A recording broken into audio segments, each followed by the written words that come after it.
Chapter 661. That was the River of Destiny, the place where the fate of all living beings gathered. It was also the most mysterious place in the primordial world. Rumble. The River of Destiny was vast and boundless. It appeared from the mysterious and unknown void and spanned between heaven and earth. It was vast and mighty, passing through the past, present, and future.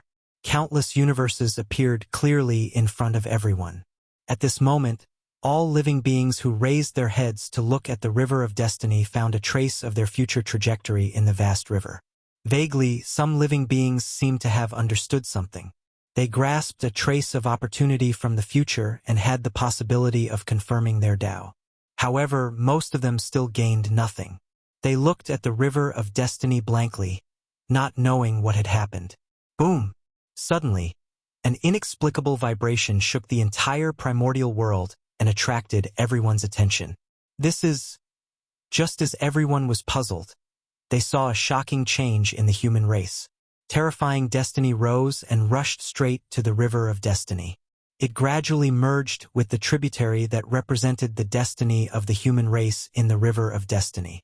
At the same time, in the void, the phantoms of the 5 elements sacred beasts suddenly appeared. They were accompanied by terrifying dragon roars, phoenix cries, Qilin roars, tiger roars, and turtle roars that shook the entire primordial world. Rumble. With the appearance of the 5 elements sacred beasts, the River of Destiny changed again. Among the countless tributaries of destiny, 5 of them were countless times larger than the other tributaries. They were like vast rivers that suddenly changed their trajectories and flowed towards the destiny of the human race, converging with it. After that, countless mysterious shadows appeared in the sky above the River of Destiny. Each of them represented a tributary and gathered towards the destiny of the human race. These mysterious shadows were formed from the destiny of the myriad races. The tributaries of the River of Destiny that they represented converged into the human race, which meant that the destiny of the myriad races was flowing towards the human race, harming the myriad races to raise the human race. In terms of destiny, the human race could be said to be number 1 in the primordial world.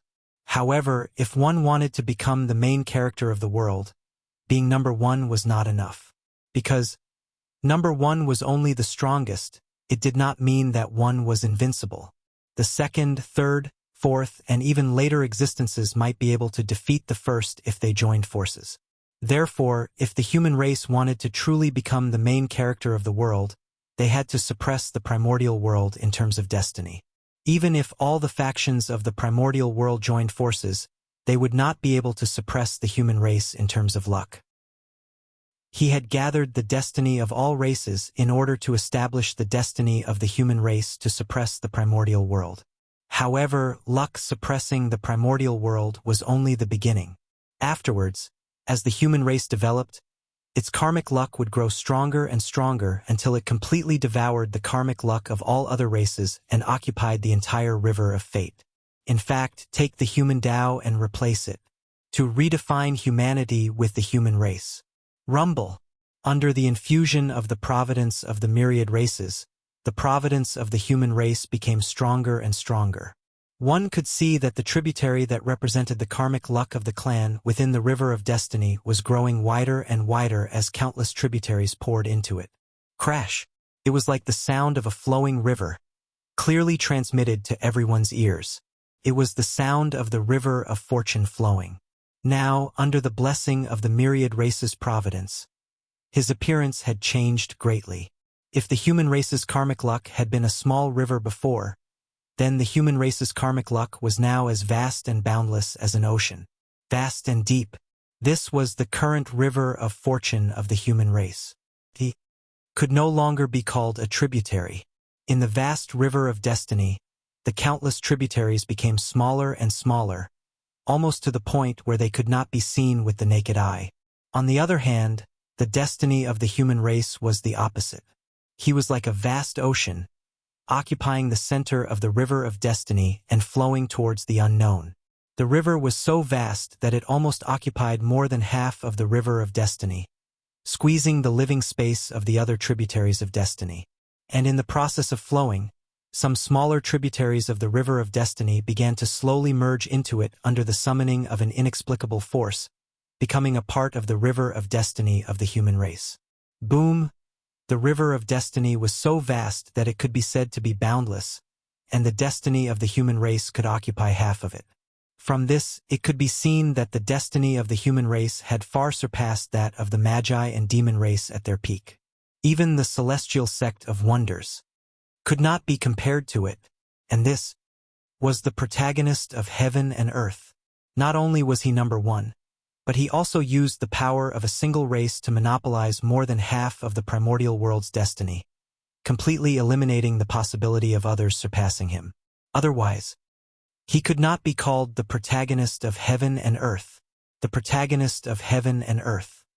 He was the protagonist of the primordial world, his glory illuminating the entire primordial world, and he was unparalleled. If his glory was overshadowed by others, how could he still be called the protagonist? Boom! Just as the destiny of the human race reached its peak, suddenly, a supreme pressure spread out from the River of Destiny. The strength of that power caused the entire primordial world to tremble. Then, a resplendent Tao light erupted, even more dazzling than the sun, illuminating the boundless universe and countless space-time. That was Xianhua, the symbol of the human race's destiny. He appeared, rose slowly from the River of Destiny. His glory was so resplendent. Even the sun and moon could not compare. Boom! Boom! Boom! The moment Xianhua appeared, the destiny of the human race suddenly began to shake violently and released a mysterious power that spread throughout the entire human race in an instant. And under the influence of this power, all kinds of mysterious insights arose in the hearts of many human experts. At this moment, their understanding of the great Tao had deepened, and they had a deep understanding of things that they did not understand before. Their realms were increasing. Almost as if they were blessed, all the human experts chose to break through at this moment. Boom! Boom! Boom! Powerful auras rose from the human race and brazenly collided with the River of Destiny, causing it to shake non-stop. Then, specks of light that looked like stars rose from the River of Fate and disappeared into the void. This was someone was proving the Tao, transcending from the River of Destiny. Boom! Dozens of powerful auras rose from the human territory, vast and mighty, filling the entire primordial world.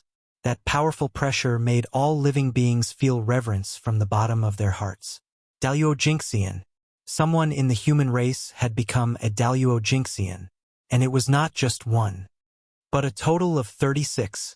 At the moment when the human race became the protagonist of the world, under the surge of destiny, it actually gave birth to a total of 36 Daluo-Jinxian for the human race. 36 Daluo-Jinxian. Although it was far from being comparable to the Magi and demons at their peak, it was indeed the number one in the primordial world. There was no other race with such a foundation. Moreover, the 36 Daluo-Jinxian were only the beginning. Under the infusion of the human race's destiny, even more human experts fell into Tao enlightenment. It would not be long before more Daluo-Jinxian were born in the human race. At the very least, it would not be much less than before.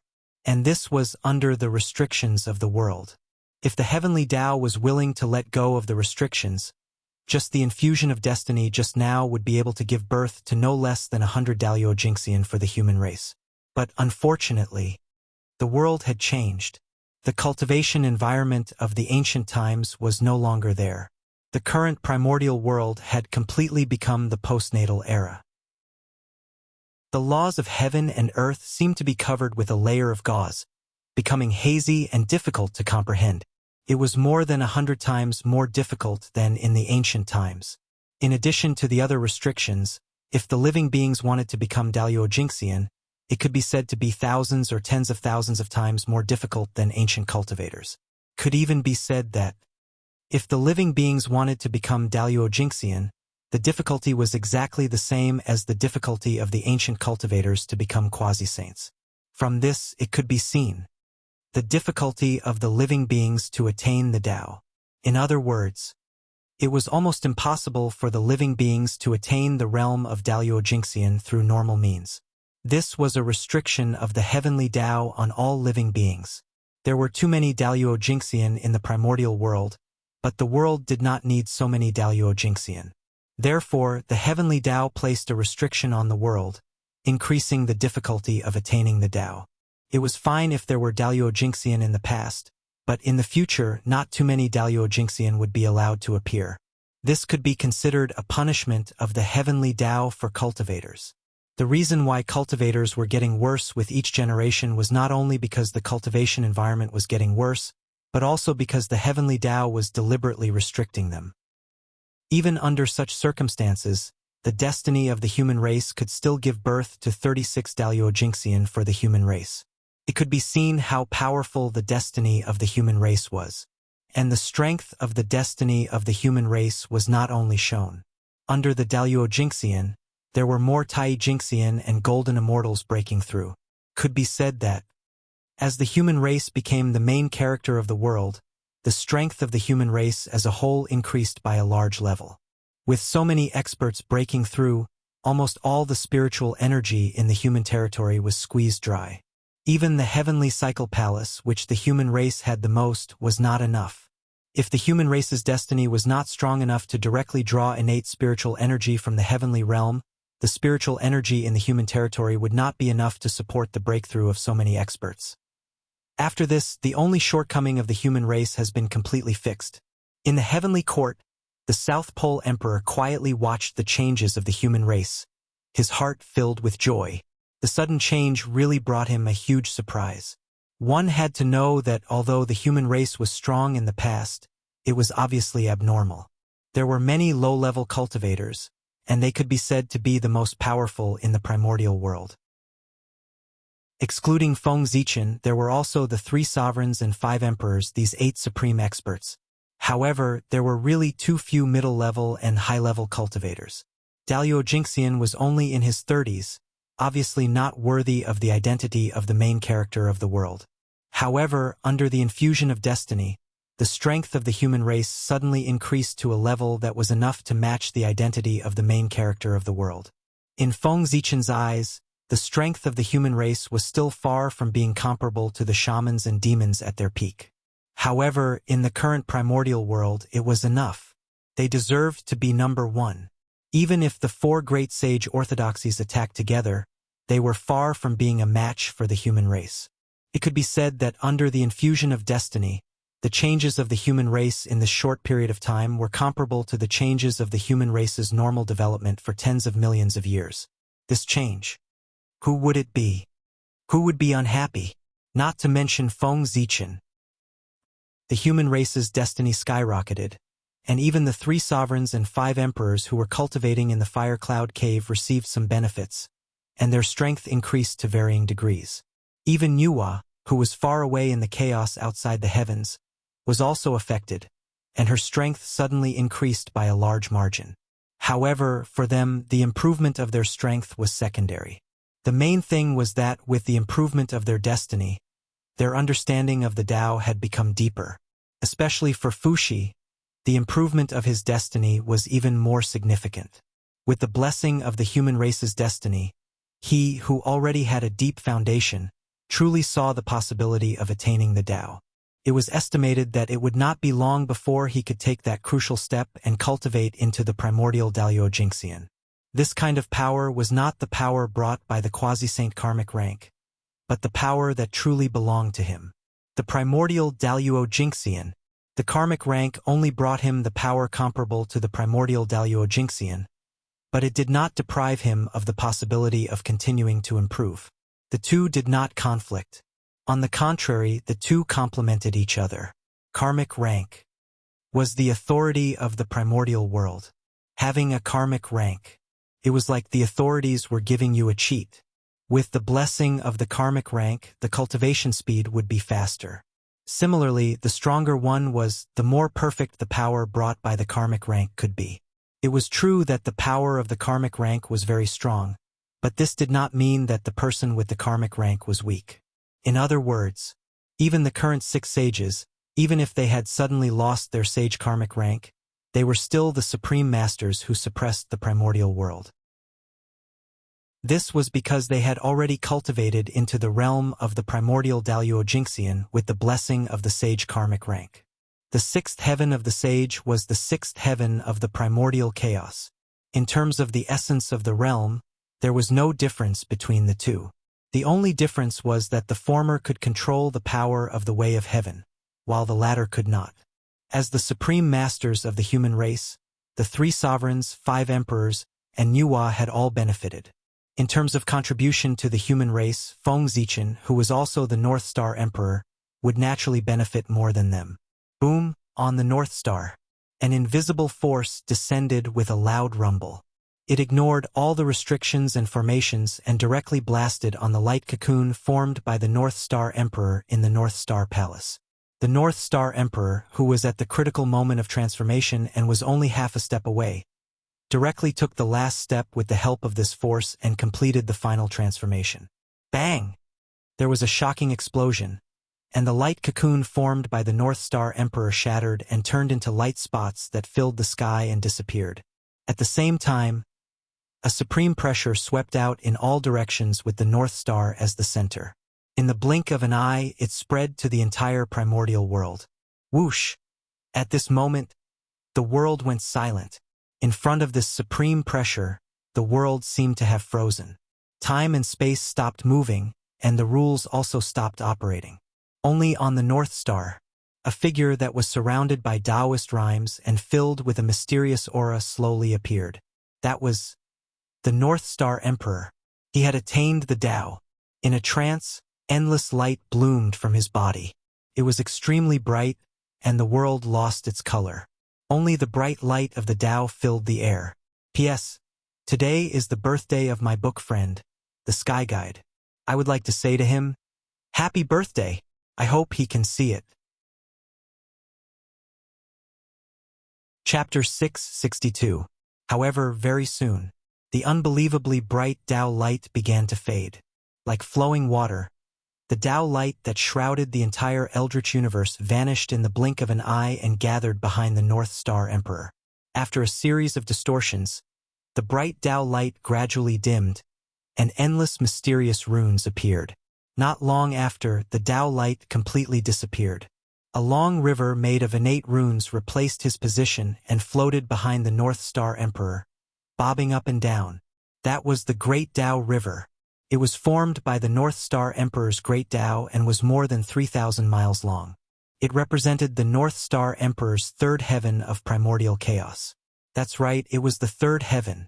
With the help of the postnatal providence, the North Star Emperor's position, and the human race's providence, the North Star Emperor broke through to the third heaven of primordial chaos. That was the benefit of having a karmic rank. It was fine if he did not break through, but once he did, he would break through to the next realm. Ordinary people could not be envious. Rumble. The Great Tao River was vast and mighty.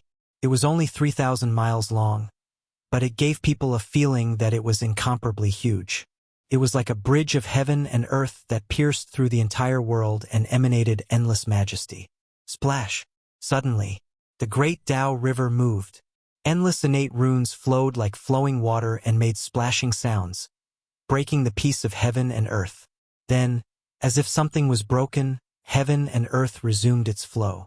Time and space were no longer stagnant, and the laws began to operate again. Everything returned to normal. Rumble. The moment heaven and earth returned to normal, countless great Taos and laws appeared in the sky at the same time and gathered toward the North Star. When one person achieved the Tao, thousands of Taos came to congratulate him. That was the sign of achieving the Tao. Almost at the same time, a hazy figure appeared in front of everyone. He stood at the peak of heaven and earth. He was only the size of an ordinary person, but he gave people the feeling that he was as vast as heaven and earth. It was as if he was the incarnation of the Tao. No, not the incarnation of the Tao, nor the carrier of the Tao. Instead, he was the Tao. Praise the North Star Upper Palace's heavenly emperor, infinite. Praise the West's heavenly emperor of supreme polarity, infinite. Praise the West's heavenly emperor of supreme polarity, infinite. Almost involuntarily, the living beings could not help but worship the Gauchian star and praise it. After that, not long after all the living beings bowed, the phenomenon of flowers falling from the sky and golden lotuses surging from the ground suddenly appeared in the heavens and the earth, and boundless auspicious aura suffused the air. It could be said that, following the North Star's attainment of the Tao, a joyous atmosphere pervaded the entire wilderness. This was the heavenly Tao's blessing to the North Star Emperor.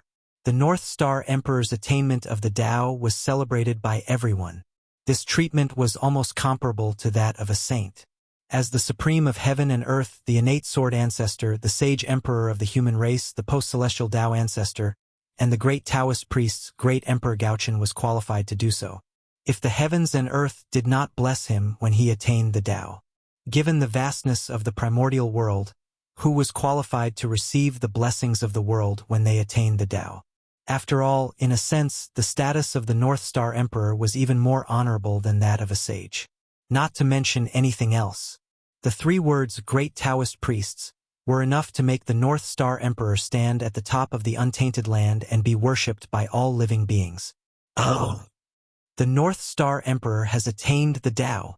The great divine masters who were awakened by the commotion of the human race stared blankly at the North Star Emperor's attainment of the Tao. Even though they had thousands of words in their hearts, they could not say a single word. Even though they knew that the North Star Emperor would attain the Tao at any time, everyone was already mentally prepared. However, when this scene really happened, it still brought great shock to the great divine masters of the primordial world. Even the great Emperor Ziwei's attainment of the Tao did not bring such a great shock to everyone. Under this kind of shock, because of the North Star Emperor's attainment of the Tao, the bottleneck that restricted them from breaking through the primordial chaos Daljinxian began to loosen. They did not have the time to check. Everything was because the one who attained the Tao was the North Star Emperor. The young man from the human race was from the Zichen clan. He was different from the great Emperor Ziwei. The great Emperor Ziwei had a strong background and was almost unparalleled in the primordial world. He was a great god born from the Ziwei star and was from the same sect as the heavenly Tao. He was known as the god of Pangu and was the purest Pangu. Such a person was destined to attain the Tao. No matter how great his achievements were, it would not surprise anyone. At most, they would sigh and say, "The legacy of the Pangu is so terrifying." On the contrary, it would be surprising if such a person could not attain the Tao. Therefore, even if the great Emperor Ziwei only used less than 10 million years to attain the Tao, no one would be too surprised. Moreover, from the fact that the great Emperor Ziwei and the North Star Emperor were on good terms, it could be seen that the great Emperor Ziwei had already existed countless years ago. It was just that he did not show up because of the threat of Dijun. Being born during the great calamity of the world was just a trick to deceive people. Who knew how many years he had hidden in the dark to cultivate? Therefore, using less than 10 million years to reach the Tao was something that could only deceive some ignorant existences. None of the truly powerful existences would believe such a thing. However, the North Star Emperor was different. He was a great existence that had really grown up under their noses. It had only been more than 10 million years since the birth of the human race. As the leader of the 10 generations of the human race, Feng Zichen, from the moment he embarked on the path of cultivation, it had been less than 10 million years. However, in such a short period of time, not only had he surpassed them, but he had also attained the Tao before them. He had left them far behind and even surpassed them by a large margin. Compared to him, they could be said to have lived for hundreds of millions of years in vain. Moreover, the most unacceptable thing for the great divine masters of the primordial world was Feng Zichen's background. If Feng Zichen was the reincarnation of a chaos fiend god or some other creature with a profound background, then everyone would be able to accept his current achievements. However, Feng Zichen was a postnatal life form. Even if he was the first postnatal life form in the primordial world, he was still a postnatal life form. In the Khanate era, he was far inferior to a Khanate life form, let alone a Khanate god-fiend or a Khanate saint. A creature that was incomparably humble in their eyes, even inferior to an ant, had achieved more dazzling achievements than them in a short period of time. In front of Feng Zichen, the great divine masters, who had always thought that they were not weaker than others, felt that they were inferior to him for the first time. The huge difference made it difficult for the great divine masters, who were used to being high and mighty, to adapt. That sense of unwillingness deeply pierced their self-esteem, making it difficult for them to accept the truth in front of them. However, they had to accept it even if they couldn't. As the North Star Emperor withdrew his aura, the heaven and earth phenomenon also ended. The majesty that suppressed the heavens and the earth also disappeared in an instant. And all of this symbolized that the North Star Emperor had stabilized his realm. Sigh.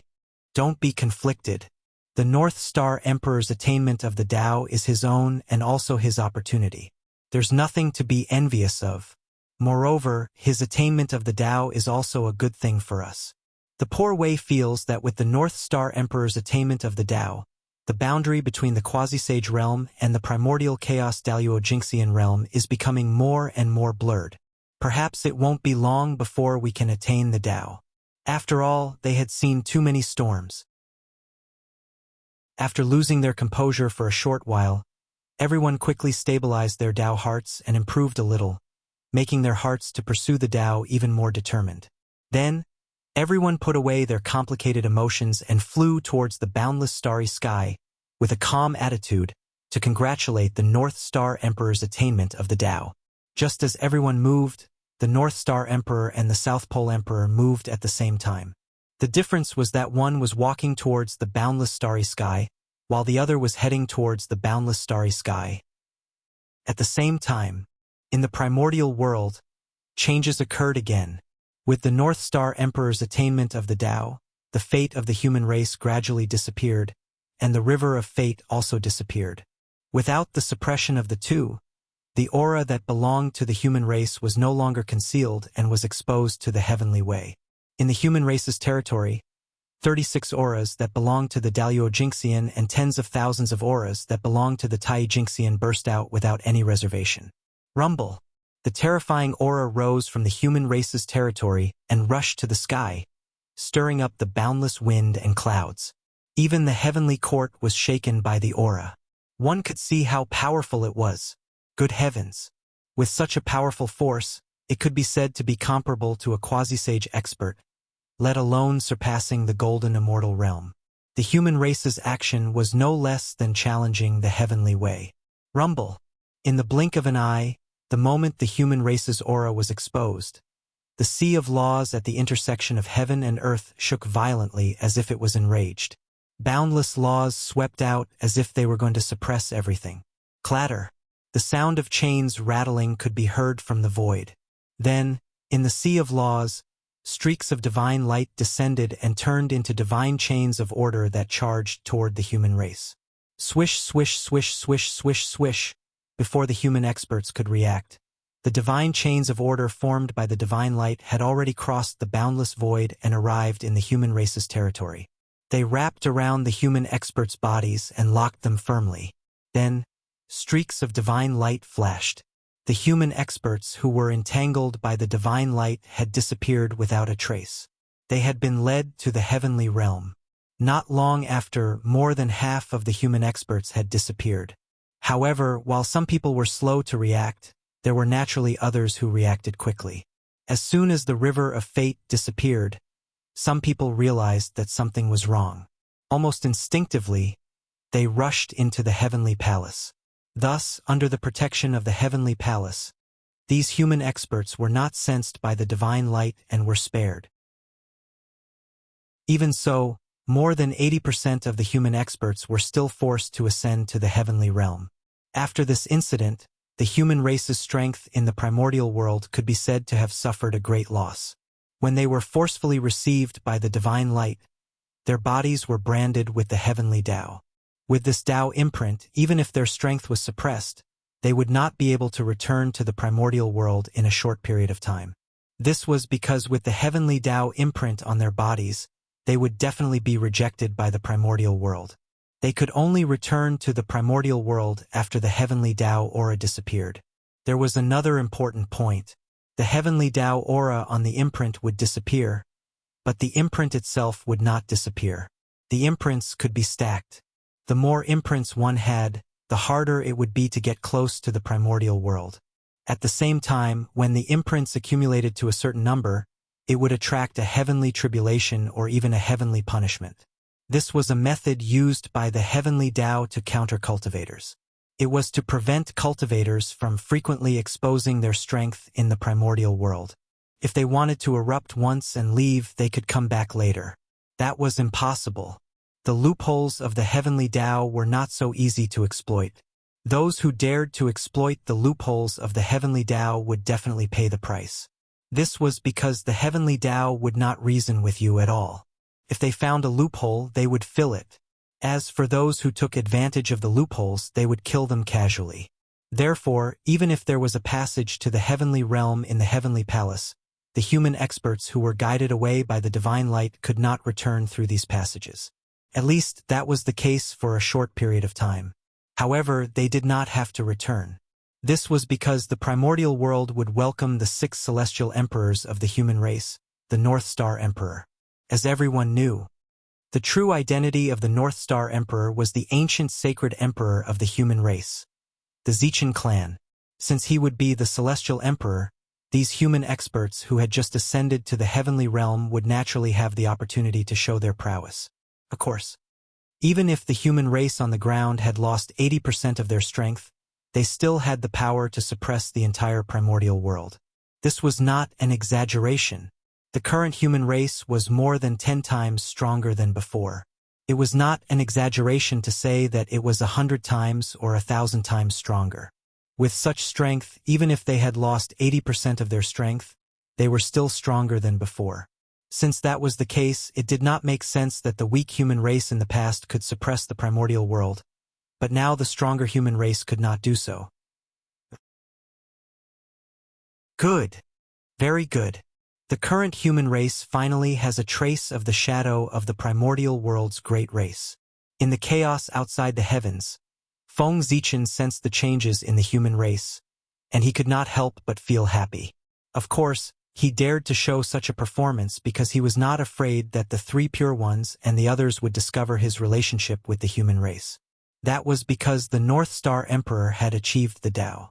As a good friend of the North Star Emperor, he would naturally be very happy to see his good friend achieve the Tao.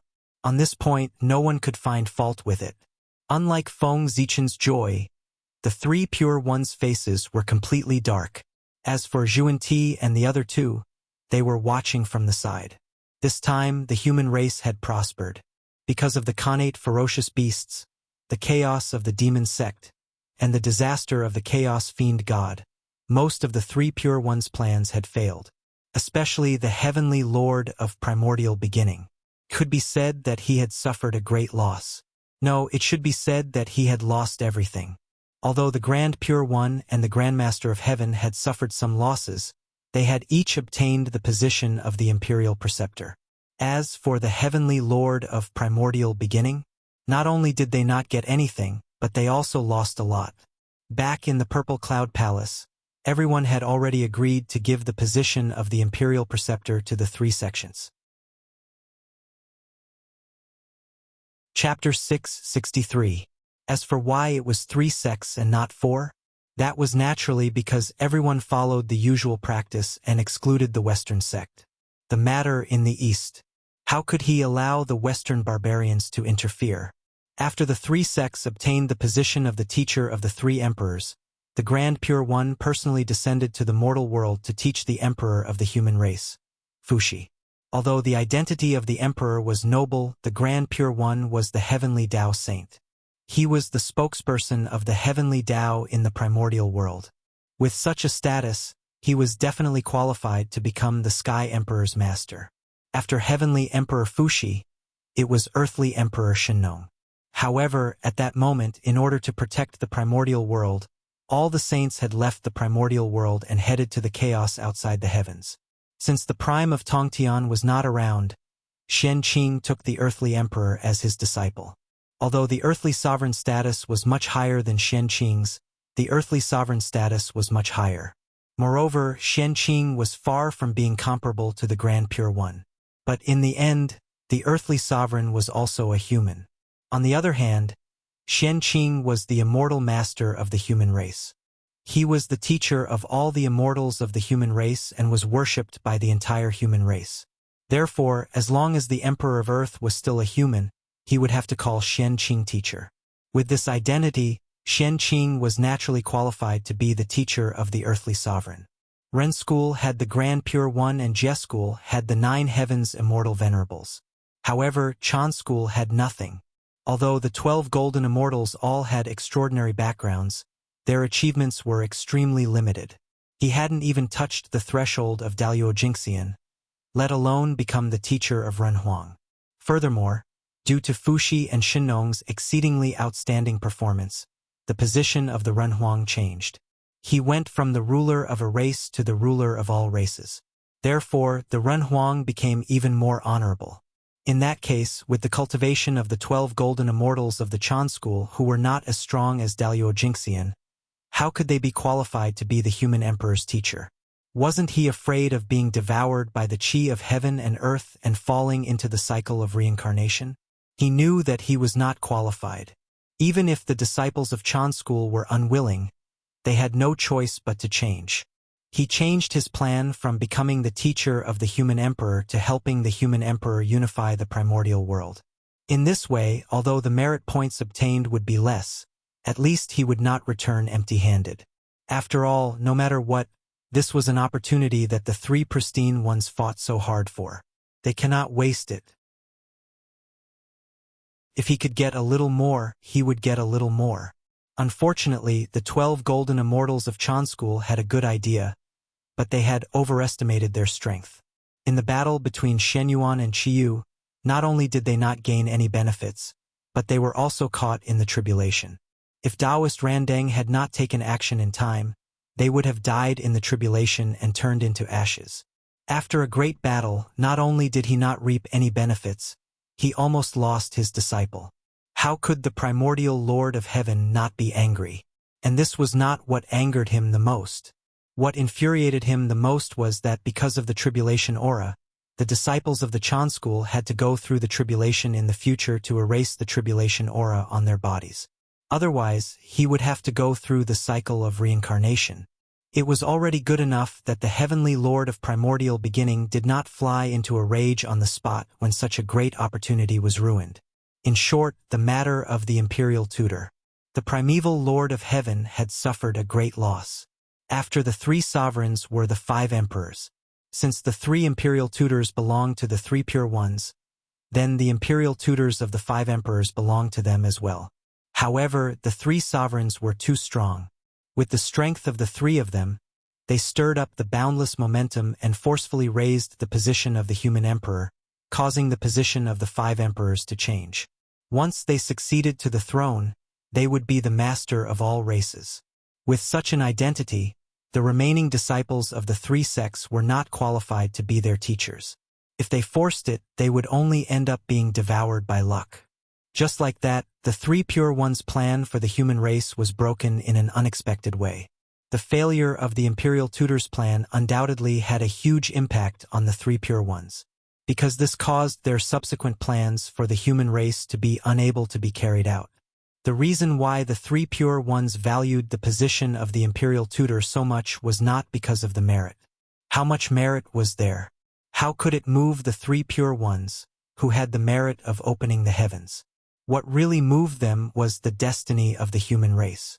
After grasping the position of the imperial tutor, they could use this as a foundation to slowly erode the destiny of the human race.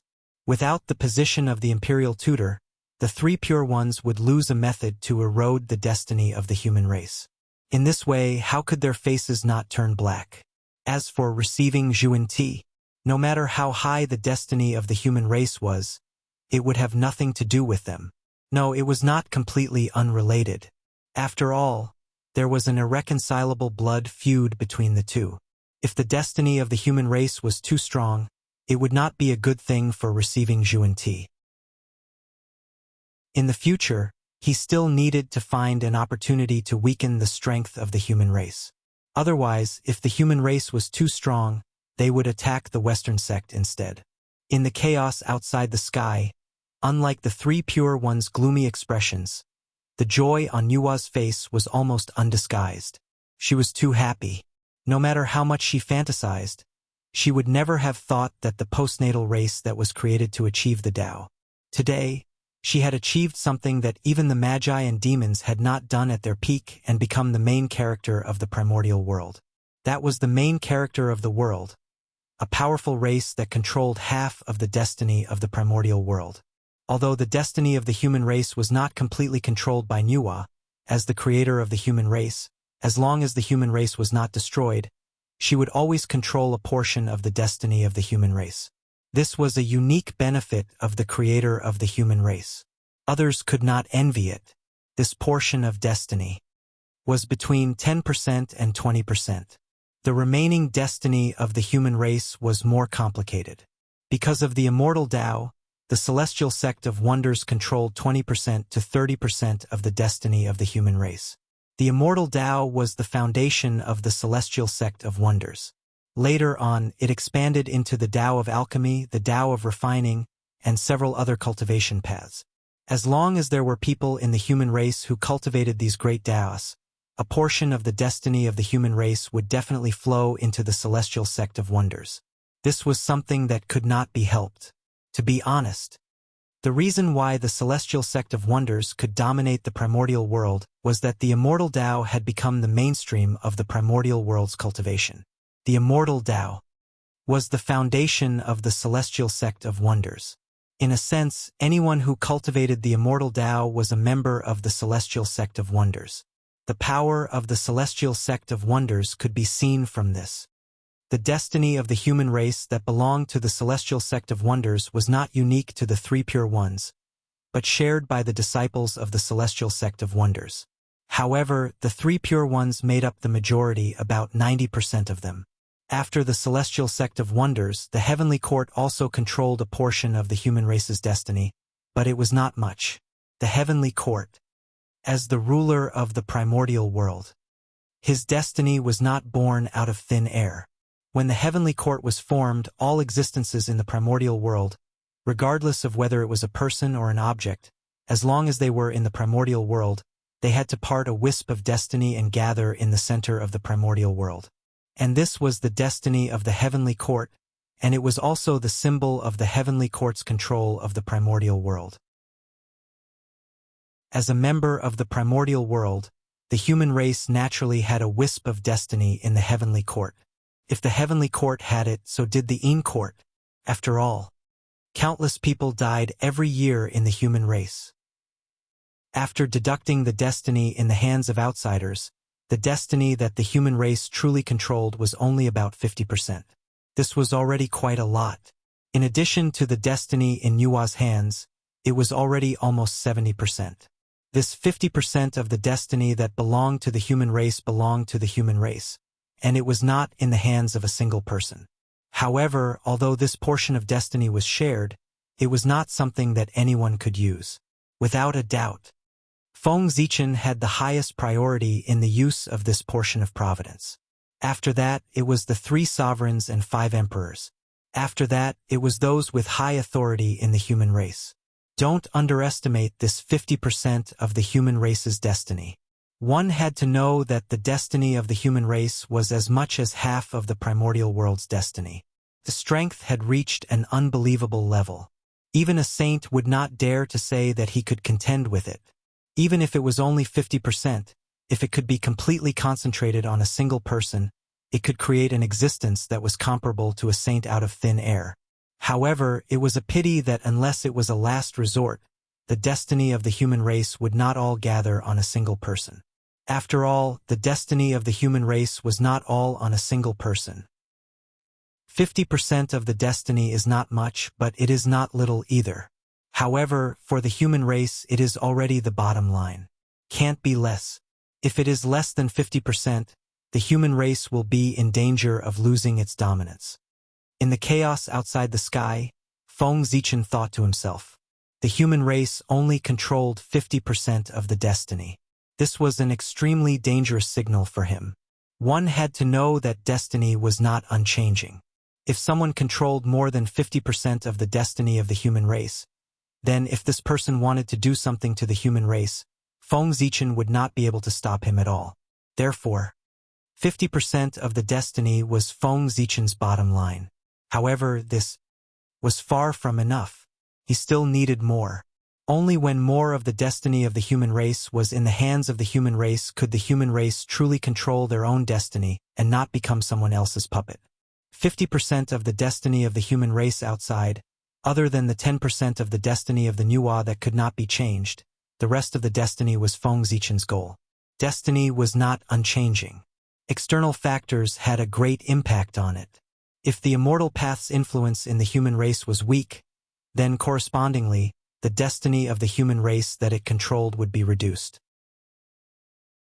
At present, Feng Zichen's primary goal was to suppress the immortal path and weaken the influence of the three pure ones on the human race. And on this point, the North Star Emperor was already planning, looking from the chaos outside the sky back to the primitive land.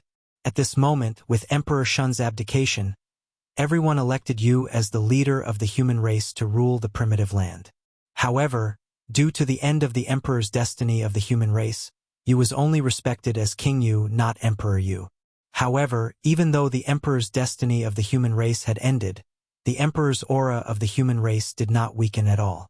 It still existed in the form of a 9-clawed divine dragon, hovering above the ancestral land of the human race, emitting endless majesty that deterred all races.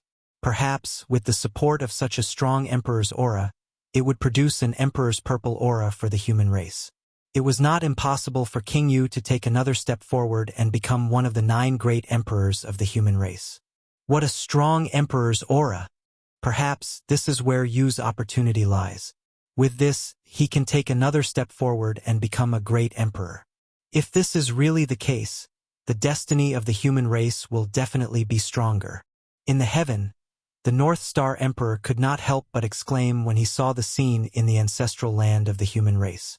Such a strong emperor's aura could be said to be the foundation of becoming an emperor. As long as the human race could develop steadily in the coming days without any major issues, the matter of you becoming the Motherf * King Human King was basically set in stone. However, things would obviously not go so smoothly. That was because Heaven's Way had decided for the human race to prosper, and there were only 8 great emperors, the 3 sovereigns and 5 emperors. The extra one was obviously not within Heaven's Way's plan. This was going against Heaven's Way. There would definitely be countless tribulations accompanying it to cut off the possibility of the 9th great emperor appearing in the human race. The peace in the primitive land would not be maintained for long. That was because Heaven's Way had not noticed the signs of King Yu becoming an emperor. Therefore, the primitive land could continue to maintain its peace. However, once Heaven's Way noticed that something was wrong, endless tribulations would definitely follow and descend upon the primitive land to destroy King Yu's foundation of becoming an emperor. Heaven's Way. Then let's have a fight and see whose methods are better. Emperor Gaochen thought silently as he thought about the possible tribulations in the future. He had already expected the tribulations that King Yu would face when he became an emperor. After all, the birth of a great emperor was never simple. The birth of every great emperor would be accompanied by endless blood and fire. Feng Zichen was not afraid of going against Heaven's Way. That was because he was very familiar with going against Heaven's Way. After all, he had done it many times. That's right, the current North Star Emperor was already a heavenly emperor. Not long after he attained Tao, the great emperor of the South Pole gave him the position of heavenly emperor. Emperor Yu's matter is not urgent. The most important thing now is the immortal Tao. After putting Yu's matter aside, Gaochen could not help but feel a headache when he thought about the immortal Tao in the primitive land and the decline of the Tao of Godfiends. As the postnatal era completely descended, what Feng Zichen was worried about finally happened. The Tao of Godfiends gradually declined, and the immortal Tao that was suppressed by it gradually recovered. Regarding this, Feng Zichen was also helpless. The cultivation of the Tao of Godfiends really consumed too many resources. The current environment could not support the cultivation of this Tao at all. There was no possibility of taking another step forward. Who would be foolish enough to persist? Therefore, the decline of the Tao of God-fiends was inevitable. It was not because the Tao of God-fiends was too weak. On the contrary, it was because it was too strong that it attracted the jealousy of the heavens and limited its development. In the future, the Tao of God-fiends would probably become the private land of prodigies. Not all prodigies cultivated the Tao of God-fiends. But those who cultivated the Tao of God-fiends were definitely prodigies. Ordinary people could not even enter the door. Regarding this, Feng Zichen was naturally unwilling, but he had no choice. The more powerful something was, the more restricted it would be. Moreover, the Tao of God-fiends was an existence that could allow one to go against the heavens. This was simply heaven-defying. The heavenly Tao allowed the Tao of God-fiends to develop for nearly 10 million years without making a move. It was already giving Feng Zichen enough face. Chapter 664. Sigh! The times have changed. If the Tao of the God-fiend cannot be changed, it is inevitable that it will be abandoned by the times. Forget it. Since I have nothing to do recently, I might as well spend more effort on the Tao of the God-fiend to simplify it and make it like the immortal Tao, suitable for the general public. With that thought, Feng Zichen made a decision in his heart to modify the Tao of the God-fiend. If the threshold of cultivation was too high, it was definitely not a good thing for a Tao path, especially one that was preparing to prosper in the world. If the threshold was too high, it was equivalent to rejecting the majority of living beings. However, if that was the case, what was the use of being able to produce world-shaking experts? If there were too few people, they would not be able to support a Tao. Not to mention competing with other orthodoxies for the providence of heaven and earth. The longevity of a Tao path had nothing to do with whether it was the strongest or not. It had to do with whether it was the most suitable for all living beings. Compared to the Tao of the God-fiend, the immortal Tao was indeed weaker. However, its threshold was extremely low, and almost everyone could get started. And this was the advantage of the immortal Tao. In this world, there might be times when there were no prodigies born. However, there would never be a lack of ordinary people. The weakness of the Tao of the God-fiend was that it relied too much on prodigies. If there were no prodigies born in several generations, wouldn't the Tao of the God-fiend be cut off? Therefore, Feng Zichen thought of modifying the Tao of the God-fiend. To compete with the immortal Tao, the first thing the Tao of the God-fiend had to do was to lower the threshold. Otherwise, there was no need to compete. The Tao of the God-fiend had already lost from the beginning. Just like that, Feng Zichen was immersed in modifying the Tao of the God-fiend. Just like that, time passed by unknowingly. In the blink of an eye, 10,000 years had passed. Rumble. On this day, the heavenly court, which had not moved for a long time, suddenly emitted a huge fluctuation. A huge phantom of a stone tablet loomed in the sky above the heavenly realm. In an instant, a terrifying aura spread throughout the entire primordial world in the blink of an eye. It was like a mountain pressing down on the hearts of all living beings. What happened? Such a commotion naturally alarmed the great beings who were cultivating diligently. Thus, they all raised their heads and looked at the place where the aura erupted. Chi, a terrifying gaze shot out from the eyes of the great magics, piercing through the layers of void. Soon it arrived above the celestial court. As far as the eye could see, there was a huge stone tablet standing between heaven and earth, emitting endless majesty. The body of the stone tablet was engraved with mysterious runes, as though they recorded the most noble truth of the world. Endless Taoist rhymes swirled around them, making them look exceptionally mysterious. When facing such a profound stone tablet, if an ordinary person were to take a single glance at it, the person would probably be unable to help but be immersed in it and disregard everything to comprehend the grand Tao profundities within it. However, the great masters from the celestial sect of wonders were different. The moment they saw the mysterious characters on the stone tablet, a strong desire to destroy appeared in their hearts without any warning, urging them to destroy the stone tablet. It was as if the existence of the stone tablet could shake the foundation of their existence, giving them an extremely dangerous feeling. It was this feeling that made them want to destroy the stone tablet, and they couldn't get rid of it. Almost instinctively, the great masters from the celestial sect of wonders unconsciously raised their palms and were about to blast a magical ability at the stone tablet. However, at this moment, a loud roar suddenly sounded between heaven and earth. It was like thunder exploding in everyone's ears, waking them up. Then, endless golden light descended from the sky and surged crazily toward the stone tablet. That was the golden light of merit. What is the origin of that stone tablet? Why did the poor Wei have the idea of destroying it just by looking at it? At this moment, the great masters of the celestial sect of wonders who had regained their senses looked at the stone tablet with bewilderment. They had no idea why such a situation had happened. If these great masters were only panicking, then the one in the purple cloud palace was already so shocked that he was speechless. The moment the stone tablet appeared, Tao Ancestor Hong Jun, who was comprehending the heavenly Tao in the purple cloud palace, suddenly felt a wave of palpitations and directly withdrew from his enlightenment. Then, before he could understand the situation, he saw the destiny of the celestial sect of wonders shake violently as if it had met a mortal enemy. Under this power, even the purple cloud palace, which was as powerful as it was, could not stop shaking. Rumble! The entire purple cloud palace was shaking. The terrifying Tao runes spread and set off huge waves in the chaos outside the heavens. This sudden scene caused even Tao Ancestor Hong Jun's powerful state of mind to be unable to help but cause waves and ripples. Ever since the celestial sect of wonders established the primordial world after the war between Taoists and demons, the destiny of the celestial sect of wonders had been unparalleled. It firmly controlled the general trend of the primordial world, suppressing all the major forces until they could not raise their heads. No one could compete with it.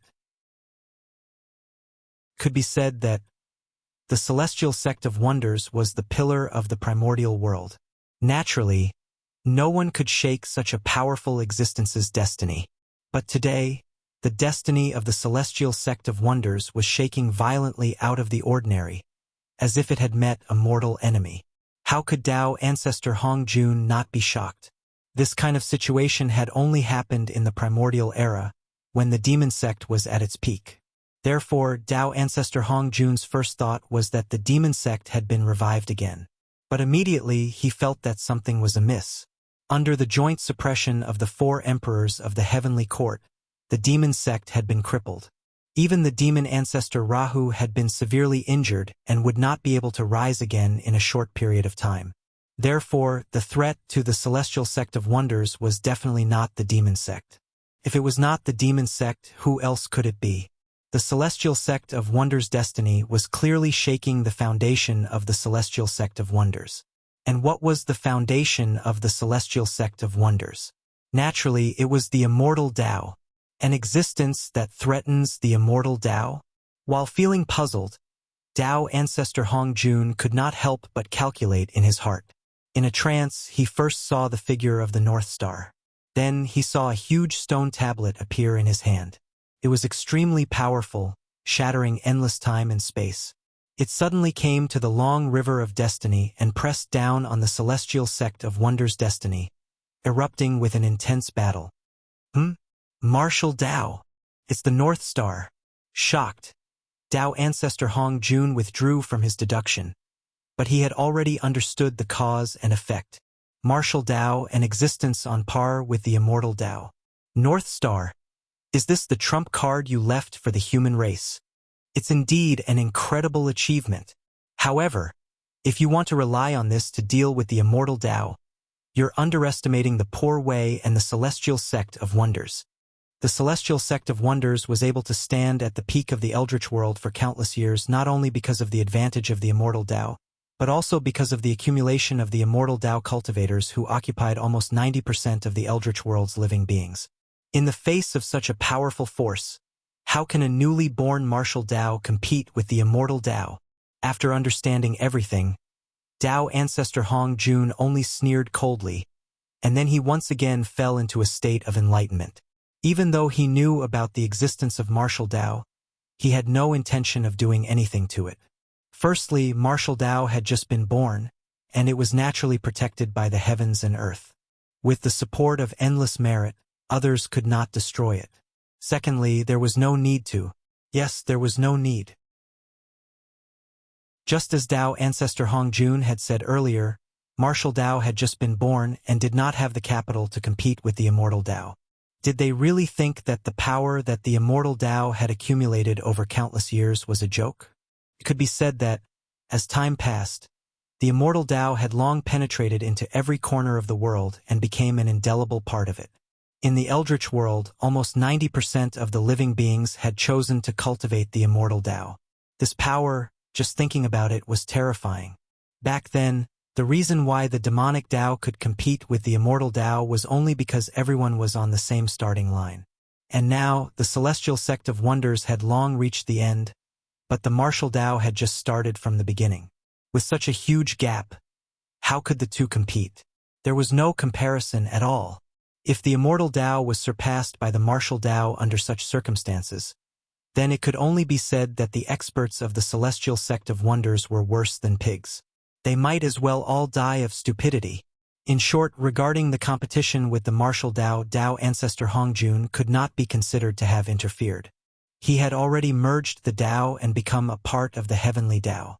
Although the luck of the celestial sect of wonders was not something dispensable to him, it was not of much use.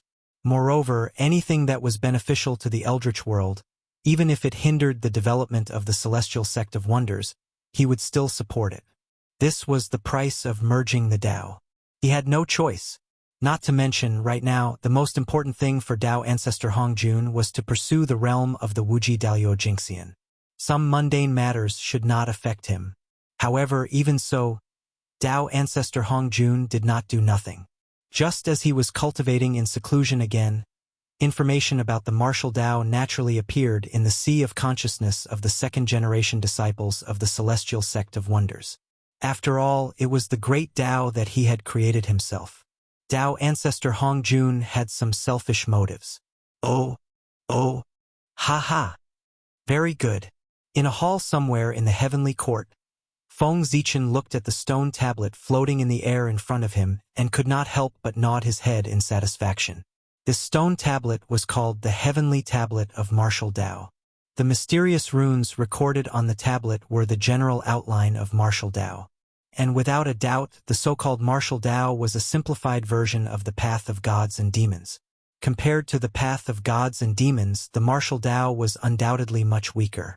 Not only was its combat strength far inferior, but even its ability to go against the innate heavens was also removed. This formed the martial Tao in front of him. However, although the martial Tao was weak, its threshold had dropped too much. It was even lower than the immortal Tao. Basically, anyone could enter the martial Tao. There was no aptitude requirement at all. There was just one thing that was not good. It was easy to enter the martial Tao, but difficult to achieve great success. If one wanted to achieve great success in the martial Tao, it was much more difficult than achieving great success in the immortal Tao. However, it did not matter. The martial Tao was not prepared for those with good talent. The meaning of the martial Tao was to facilitate those with insufficient aptitude to step onto the path of cultivation. Those with good talent did not need to cultivate the martial Tao. At the end of the martial Tao, there was still the path of gods and demons waiting for them. The end of the martial Tao was the beginning of the divine Tao. The end of the martial Tao here did not refer to the Tao. It was when the martial Tao foundation establishment reached an extremely perfect realm. There was no way to advance. In this way, one could break the shackles of the martial Tao and step into the domain of the path of gods and demons. It could be said that the martial Tao was the foundation of the path of gods and demons. The meaning of its existence, other than helping those with poor talent to step onto the path of cultivation, there was another purpose. That was to select talents for the path of gods and demons. Only those with the most outstanding performance when the martial Tao foundation establishment could step onto the path of gods and demons. Although the path of gods and demons and the martial Tao were two different great Taos, in fact, they were the same great Tao. The difference was, one walked the elite path, the other walked the popular path. The path of gods and demons was Feng Zichen's painstaking effort. How could he give up so easily? Naturally, he had to think of a way to preserve it completely. Even if there was the martial Tao, he could not cut off the inheritance of the path of gods and demons. Therefore, he had just thought of this way to have the best of both worlds. Not only did he preserve the path of gods and demons, but he also derived a martial Tao that was more suitable for the human race. Oh, the heavenly steel of martial Tao go! In the heavenly court, Feng Zichen raised his arm slightly and pointed out. Immediately, the heavenly steel of martial Tao shook. A wave of martial Tao true will soared into the sky and pierced through the 33 heavens. Then, the heavenly steel of martial Tao broke through the void of the heavenly realm and directly passed through the sea of laws. With an incomparable aura, it crashed into the human race's ancestral temple. Rumble! At this moment, the destiny of the human race shook. Almost at the same time, the cultivation method of the martial path appeared in the minds of all the human race cultivators. In just an instant, martial Tao spread throughout the entire human race. The heavenly steel of martial Tao. Could be said that it was Feng Zichen's proud work. It was an object that preached the Tao, a divine ability, and a magic treasure. It was said that it was an object that preached the Tao because it recorded the truth of the martial Tao.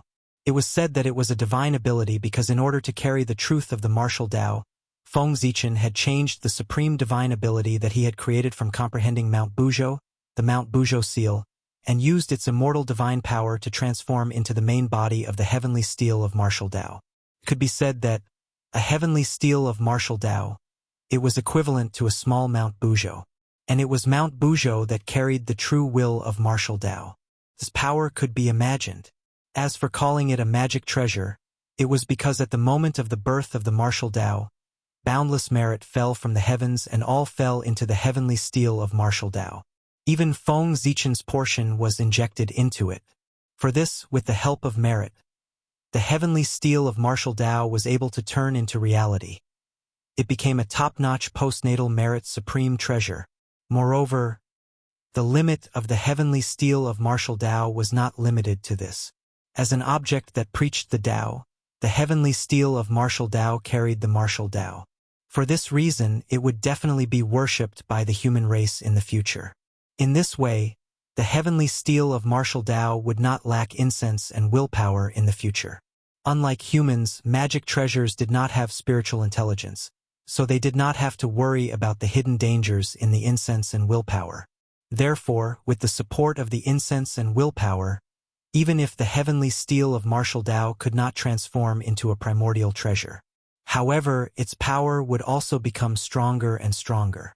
Sooner or later, it would reach the level of a primordial treasure. In that case, the human race would have another primordial treasure. And these would be the human race's capital to fight against the celestial sect of wonders in the future. Oh, after the birth of martial Tao, the luck of the human race has increased a lot. However, none of this is important. What's important is that with the birth of martial Tao, the human race will have the capital to fight against the immortal path. We won't become the puppets of the celestial sect of wonders. Looking at the changes in the human race, Feng Zichen's face revealed an unfathomable expression. Of course, he could also think of what Tao ancestor Hongjun could think of. But what he thought was even further than Tao ancestor Hongjun. The times were always changing. Therefore, in the primordial world, there was no cultivation path that could guarantee that they could always adapt to the times and not be abandoned by the times because they were backward. Therefore, even if it was as strong as the immortal path, there would be a day when it would be abandoned by the times. And at that time, it would be the opportunity for the martial Tao. Chapter 665. If Feng Zichen remembered correctly, in the near future, due to the further deterioration of the world's environment, the immortal path that everyone could cultivate would gradually become unsuitable for everyone. There would always be a portion of people who could not enter because of their poor aptitude. And this group of people would increase as time passed. This kind of situation was inevitable in the development of the era. Even the powerful immortal path could not avoid it. But martial arts would not. The extremely low threshold made it almost impossible for martial arts to be affected by the external environment, unless the world completely entered an era of no return. Otherwise, even in the age of chaos, martial arts would still have room to survive. And this was an advantage that the immortal path did not have, and also the hope of martial arts surpassing the immortal path. Martial arts had a lot of potential. Of course, all of this was Feng Zichen's imagination. The changes in the future were just a possibility for martial arts to surpass the immortal path, but whether or not it could really achieve this would depend on Feng Zichen's methods. After all, the Xian sect was not to be trifled with. They would not watch martial arts surpass the immortal path. Moreover, the world's environment could not continue to be bad. This was because with the formation of the god Pangu, the primeval world had the possibility of taking a step closer. In theory, the innate spirit qi should be getting denser and denser. The current situation in the primeval world was the result of the deliberate suppression of the heavenly Tao. However, there was a limit to everything. Even the powerful heavenly Tao could not always suppress the primeval world. When it reached the limit, the harder it was suppressed now, the stronger it would rebound in the future. Perhaps it would return to the ancient primeval age in one fell swoop, or even surpass it. However, that was another story, the story of the recovery of spirit qi. To be honest, Feng Zichen was looking forward to the day of the recovery of spirit qi, because that was the most suitable era for the path of gods and demons. After the recovery of spirit qi, the ancient bloodline that had been suppressed by the environment for countless years began to slowly recover in the bodies of all living beings. If at this time all living beings with awakened bloodlines cultivated the path of gods and demons, combined with their ability to go against the innate heavens, wouldn't they have the potential to soar into the sky? This was an advantage that the other Grand Daos did not have. It could be said that this environment was tailor-made for the Tao of fiend gods. With the momentum in his body, his god-fiend Tao soared, suppressing all other great Daos. Therefore, Feng Zichen was looking forward to that day. Of course, this was all in the future. It was also a backup plan that Feng Zichen had deliberately left behind. If in the future martial arts really lost to the immortal path, then the rise of the Tao of gods and demons would be Feng Zichen's last resort to deal with the immortal path. However, according to his original intention, he still did not think that the martial path would lose to the immortal path. Martial arts, a future enemy of the immortal Tao. Seeing the message that suddenly appeared in their minds, the people of the celestial sect of wonders were puzzled at first. Then they suddenly became alert. There were also many people whose eyes were emitting shocking killing intent. According to their thoughts, anything that could threaten the immortal path should not exist. The immortal Tao was too important to them. It could be said that their achievements today were not only due to their own efforts, but also the help of the immortal Tao. Without the immortal Tao, they would not have been able to step into the realm of Sage to be so quickly. Perhaps, they would have been in the realm of Daluo Jingxian for countless years before they could see the hope of breaking through. It was the appearance of the immortal Tao that allowed them to see the path after Daluo Jingxian. They did not know when it started, but the relationship between these great beings and the immortal Tao had long become inseparable. They were the ancestors of the immortal Tao, the objects of worship of countless immortal Tao cultivators in the world, and they had the karmic position of heaven and earth. If the immortal Tao fell, these halos would fade from the people of the celestial sect of wonders. The various blessings that came with it would also disappear. In this case, how could they tolerate it? Emperor Gaochen, is it? I didn't expect that in a moment of carelessness, this person would become a great threat to the immortal Tao. After learning the news of martial arts, for a moment, everyone was extremely disgusted with Feng Zichen, the creator of martial arts. It was this person. He had shaken their interests. He really deserved to die. Thinking of this, everyone could not help but have the intention to kill Feng Zichen in their hearts. Whoosh, with the ability of the great beings, once their intention to kill was raised, heaven and earth would immediately respond. Endless blood clouds appeared, as if covering the sky and the sun, shrouding the entire vault of heaven. At the same time, a murderous aura suddenly came from heaven and earth. It was cold and penetrating, and the temperature of the entire eldritch land could not help but drop a few degrees. Even the living beings of heaven and earth could not help but inexplicably shiver under this murderous aura, and great fear grew in their hearts. At this moment, an angry roar suddenly came from heaven and earth, carrying with it an unparalleled force, dispelling the haze that shrouded the hearts of all living beings. Impudent. An impudent voice came from above the celestial court, containing the fury of thunder, like the roar of the Tao, exploded in the eldritch land, and in one fell swoop, extinguishing the murderous aura of the great beings of the celestial sect of wonders. This was Feng Zichen's voice. The murderous aura of the great beings of the celestial sect of wonders could be felt by all living beings of heaven and earth, let alone Feng Zichen. It could be said that the crowd did not hide their murderous aura at all, and with an extremely arrogant attitude, they went straight to the celestial court. This was simply a provocation, and it showed that the crowd did not put Feng Zichen in their eyes at all. How could Feng Zichen tolerate such an arrogant attitude of the other party? Not to mention, he had just reached the realm of the primordial chaos Daluo Jingxian, and was looking for an opportunity to establish his power, but now someone had taken the initiative to come to his door. Almost without hesitation, he directly roared with the unparalleled power of the primordial chaos, wanting to teach everyone a lesson. Humph! After the roar, everyone only felt that the dragon's roar was endless in their ears, oppressing their minds, and could not help but let out a muffled groan. Ha! You want to kill me with such ability? It's simply an ant trying to shake a tree, overestimating your own strength. In the celestial court, Feng Zichen seemed to have noticed everyone's performance and could not help but mock them. This was a ruthless slap to the other party's face. As for keeping the peace, that was impossible. Ever since the birth of martial arts, no matter what kind of relationship he had with the celestial sect of wonders, he had now become a great enemy that would not rest until one of them was dead. The celestial sect of wonders. They absolutely could not tolerate him. Since that was the case, why should they show mercy? Naturally, they would seize the opportunity to humiliate the other party to death. Gauchen Yu. When everyone heard that, they were really embarrassed and angry. They were embarrassed because what the other party said was the truth.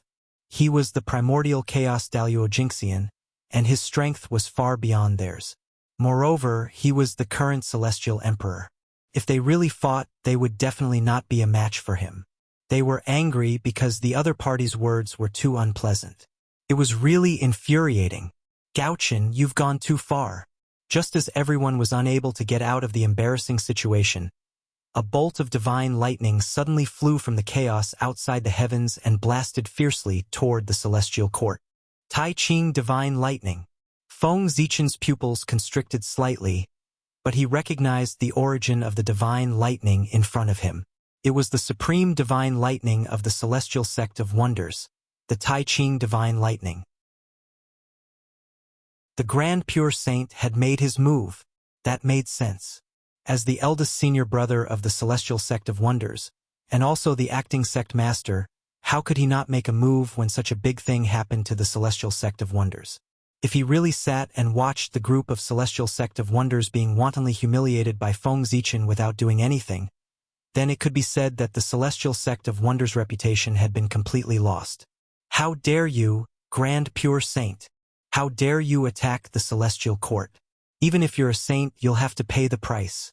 The moment he saw the Tai Ching divine lightning, Feng Zichen's heart did not feel any fear. There was only endless anger in his heart. No matter what the Grand Pure Saint's reason was, if he dared to blast the Tai Ching divine lightning towards the celestial court, then he must pay the price. Because what was trampled on was not only Feng Zichen's dignity, but also the dignity of the entire celestial court. There was no dignity. How could the celestial court command the eldritch world? If Feng Zichen retreated at this moment, then the celestial court would have to bow down to the saints from now on. Absolutely not. The celestial court was the orthodox of the eldritch world, and also the most powerful force in the eldritch world. Kill. Divine steel of martial arts. Suppress it for me. Furious, Feng Zichen activated the Mount Buzhou mark in his body. Combining the power of martial arts, it transformed into a gigantic steel that crashed towards the Tai Ching Divine Lightning. Martial Arts Supreme Skill. Divine Steel of Martial Arts. In an instant, the image of an ancient steel appeared from the void, exuding an enormous aura that could suppress all things, holding the Tai Ching Divine Lightning in place. The true meaning of martial arts in the divine steel of martial arts came from Mount Buzhou. If the Tai Ching Divine Lightning was in its peak state, it might be able to resist a little. However, crossing the endless chaos had already consumed too much of the Tai Ching Divine Lightning's power. As such, the current Tai Ching Divine Lightning was no match for the divine steel of martial arts. Boom! The divine steel of martial arts shook, and the image of Mount Buzhou appeared vaguely, exuding a monstrous aura that suppressed the surrounding space. One could see that the Tai Ching Divine Lightning was unable to resist this power as it kept shrinking. In the blink of an eye, it turned into a lightning pearl and fell into the celestial court. Boom! After that attack, the remaining power of the divine steel of martial arts did not dissipate. It broke through the endless void and charged towards the chaos beyond the heavens. Humph! Taoist Tai Ching, when you return from the chaos beyond the heavens, we will settle this karma. The North Star Emperor put away the lightning pearl formed by the Tai Ching Divine Lightning and snorted coldly. He did not charge towards the chaos beyond the heavens. At this critical moment for the human race, it was not appropriate for him to leave the Eldritch world. Otherwise, he would not let today's matter go so easily. However, the Grand Pure One's attack this time had formed a huge karma with the Celestial Court. Whether it was the four heavenly deities or Haotian, they would have to fight with him in the future to settle this karma. The two of them were not fighting to determine the victor, but to express their attitude. Therefore, after that attack, the two of them stopped. This farce ended, and the Eldritch world returned to peace.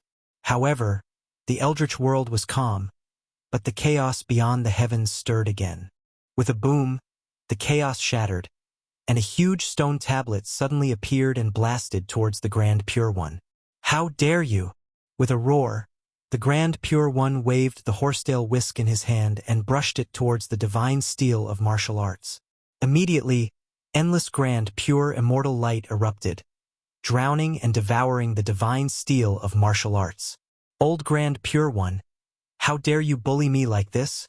The moment the divine steel of martial arts shattered, Feng Zichen casually threw out 1,000 elephant divine lightning at the defenseless Grand Pure One. At the same time, his body swayed, and a huge Pangu Dao body appeared, charging towards the Grand Pure One.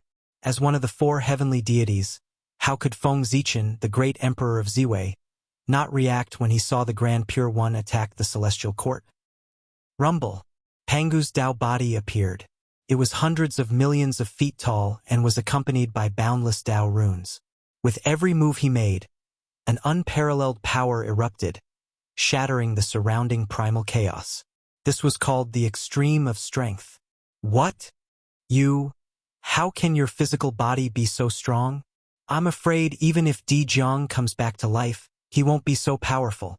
The appearance of Pangu's Dao body, Feng Zichen version, for the first time brought a huge impact to the Grand Pure One. The vast and violent aura made his eyelids twitch, and he felt a sense of oppression. Oh no! This beast is too powerful. I can't fight it. The moment Feng Zichen pounced, the Grand Pure One did not hesitate to activate the Khanate Cardinal Treasure, the Taiji painting, and evolve the Yin and Yang Qi to protect himself. Feng Zichen was unfazed by this and continued to throw a punch. He wanted to use the power of the Taiji painting to verify the power of his physical body. After the baptism of the Great Tao, his physical body had undergone a shocking transformation. His strength had reached an unbelievable level. Strong, unimaginably strong. Although his Dharma powers and soul were also very strong, they were much weaker in front of his physical body. It could be said that Feng Zichen's physical body was his strongest technique at the moment. He could shatter the Tao with his bare hands. The power of a single attack could shatter the world. Boom! When Feng Zichen punched out, Even the powerful Tai Chi diagram could not help but creak under the pressure. Then the yin and yang chi that it had evolved shattered, revealing the grand pure one inside. Oh no! In his field of vision, a fist kept enlarging. The grand pure one did not have time to be shocked. He hurriedly took out the heaven-earth mystic yellow merit pagoda and placed it above his head. Wisps of heaven and earth mystic yellow chi hung down to block Feng Zichen's punch.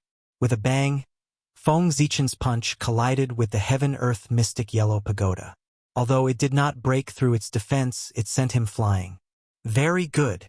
In the distance, the grand pure one stood up in a slightly sorry state. His face was no longer as calm as before. There was only endless anger. Fellow Taoist Ziwei, let the poor Wei experience your supreme method of suppressing the primordial world. As soon as he finished speaking, the grand pure one had the heaven-earth mystic yellow pagoda above his head. He held the connate cardinal treasure, the Taiji painting, and charged towards Feng Zichen with a murderous expression. All right, I've long wanted to experience the methods of the leader of the saints. With a thought, Feng Zichen faced him with his bare hands. He could not use the Hongmeng Daozhong.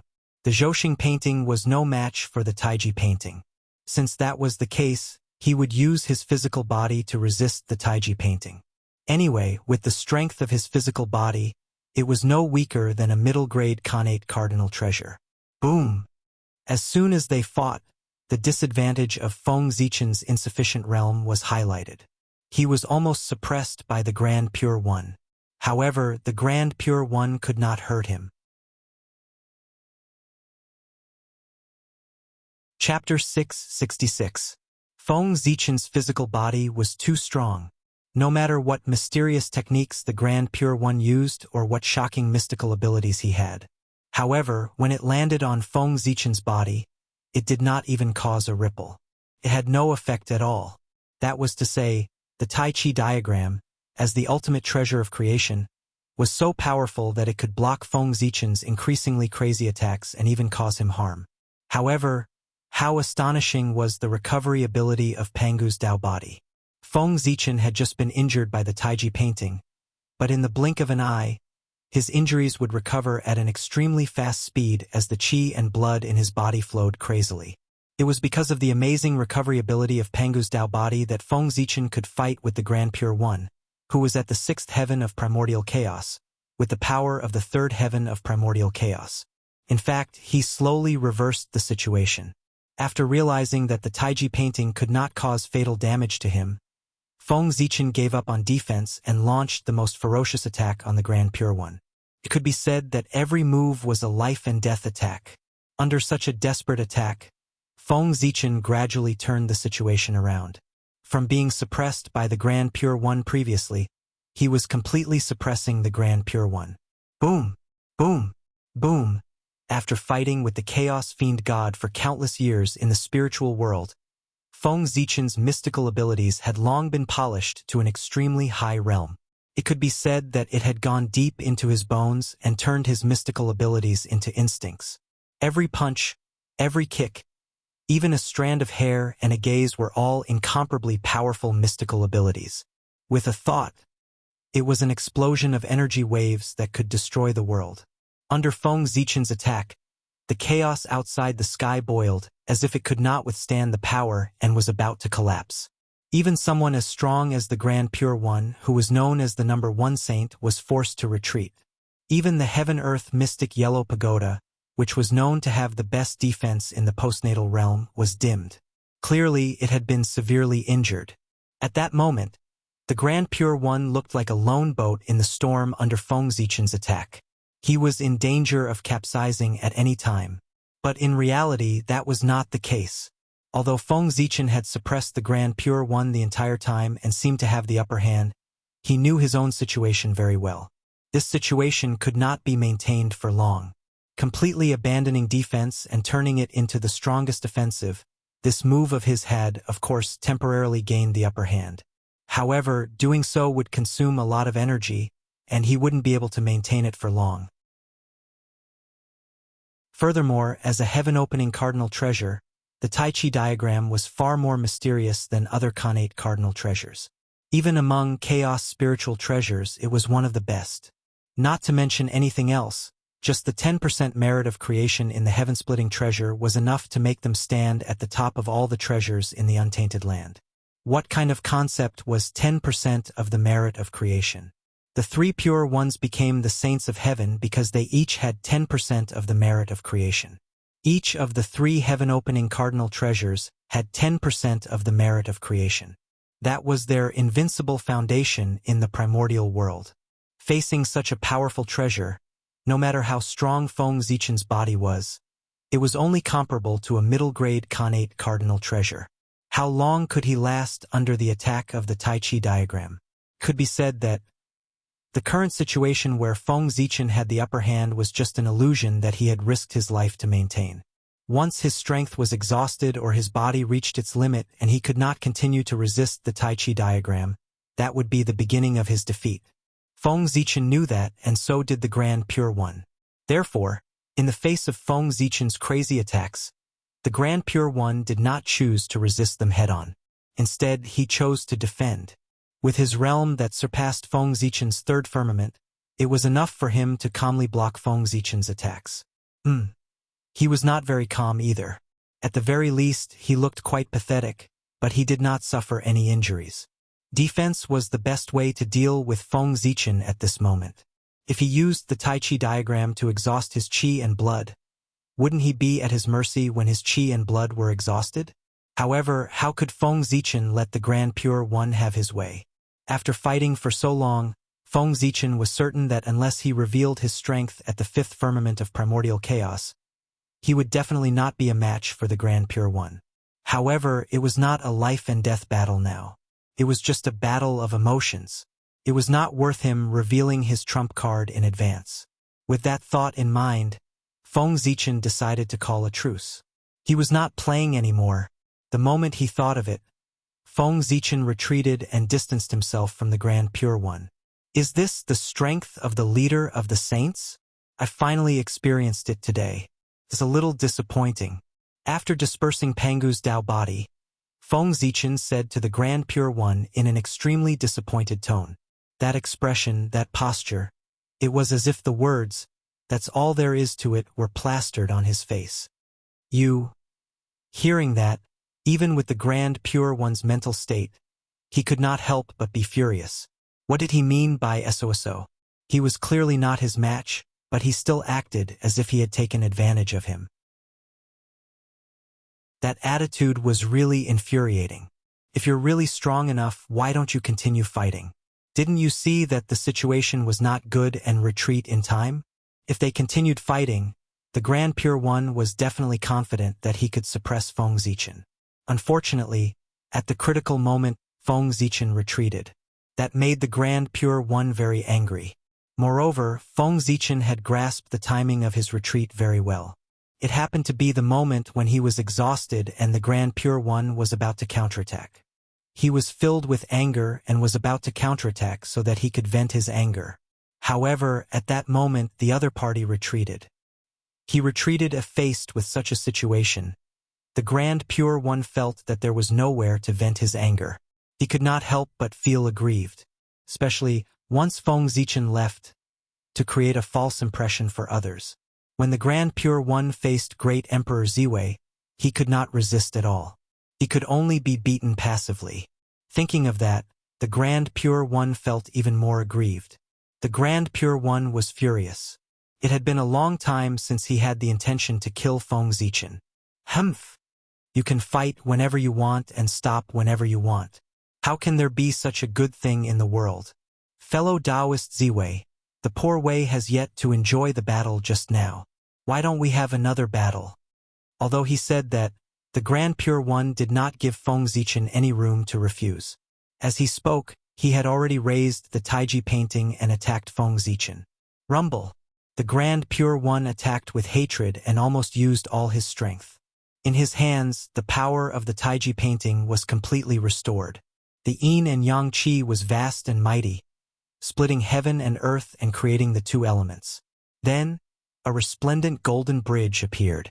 It was incomparably huge, like the Tao mark in the middle of the Taiji painting.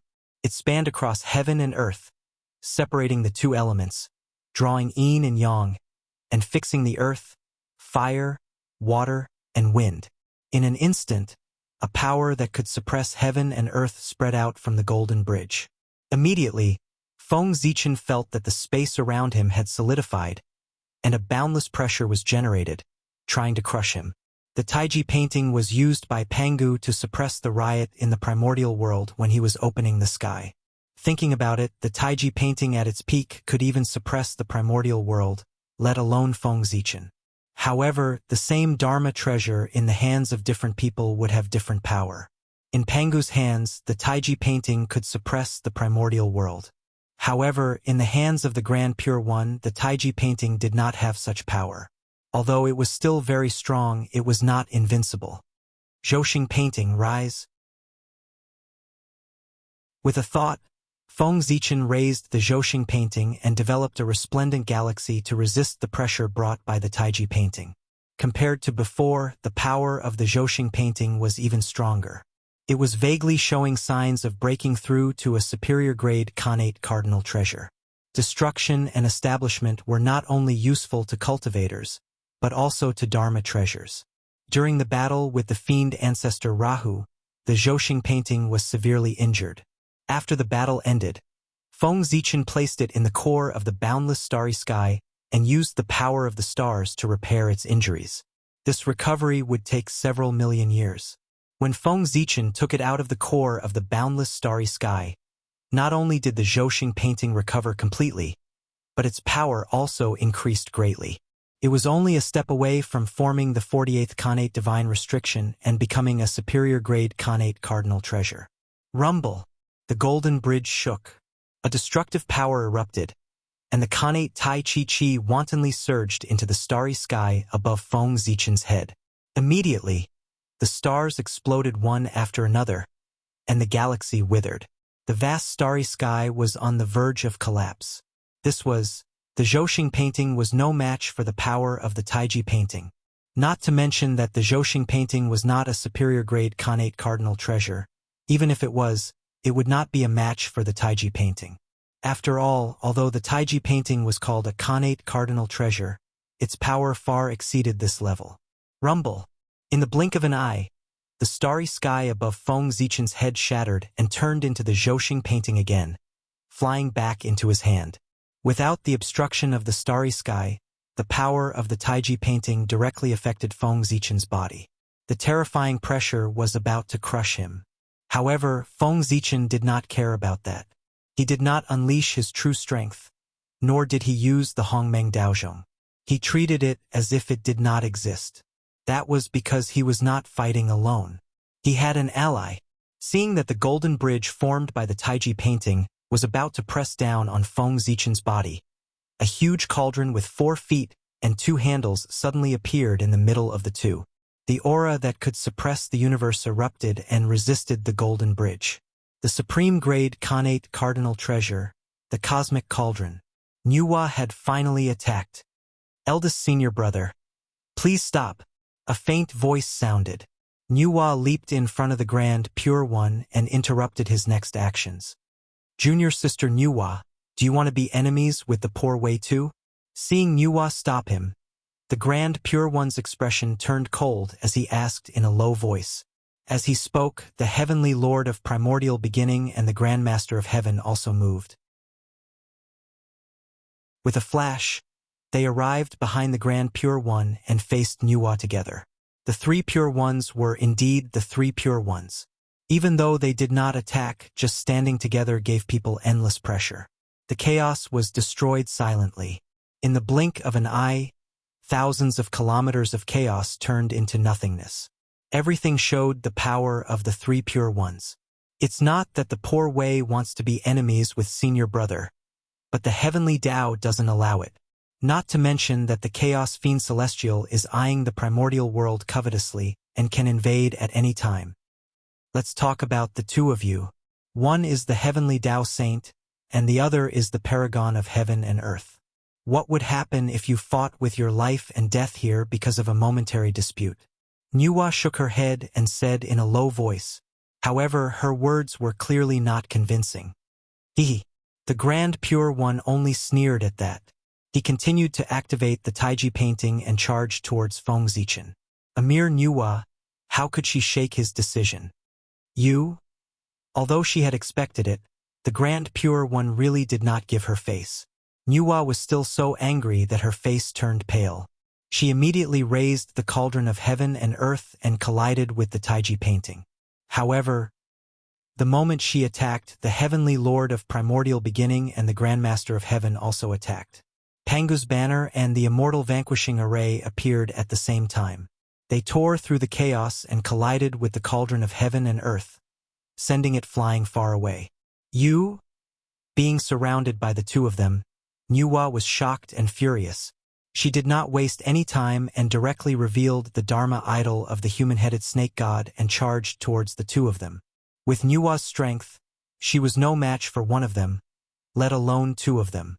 However, the two of them did not dare to attack her.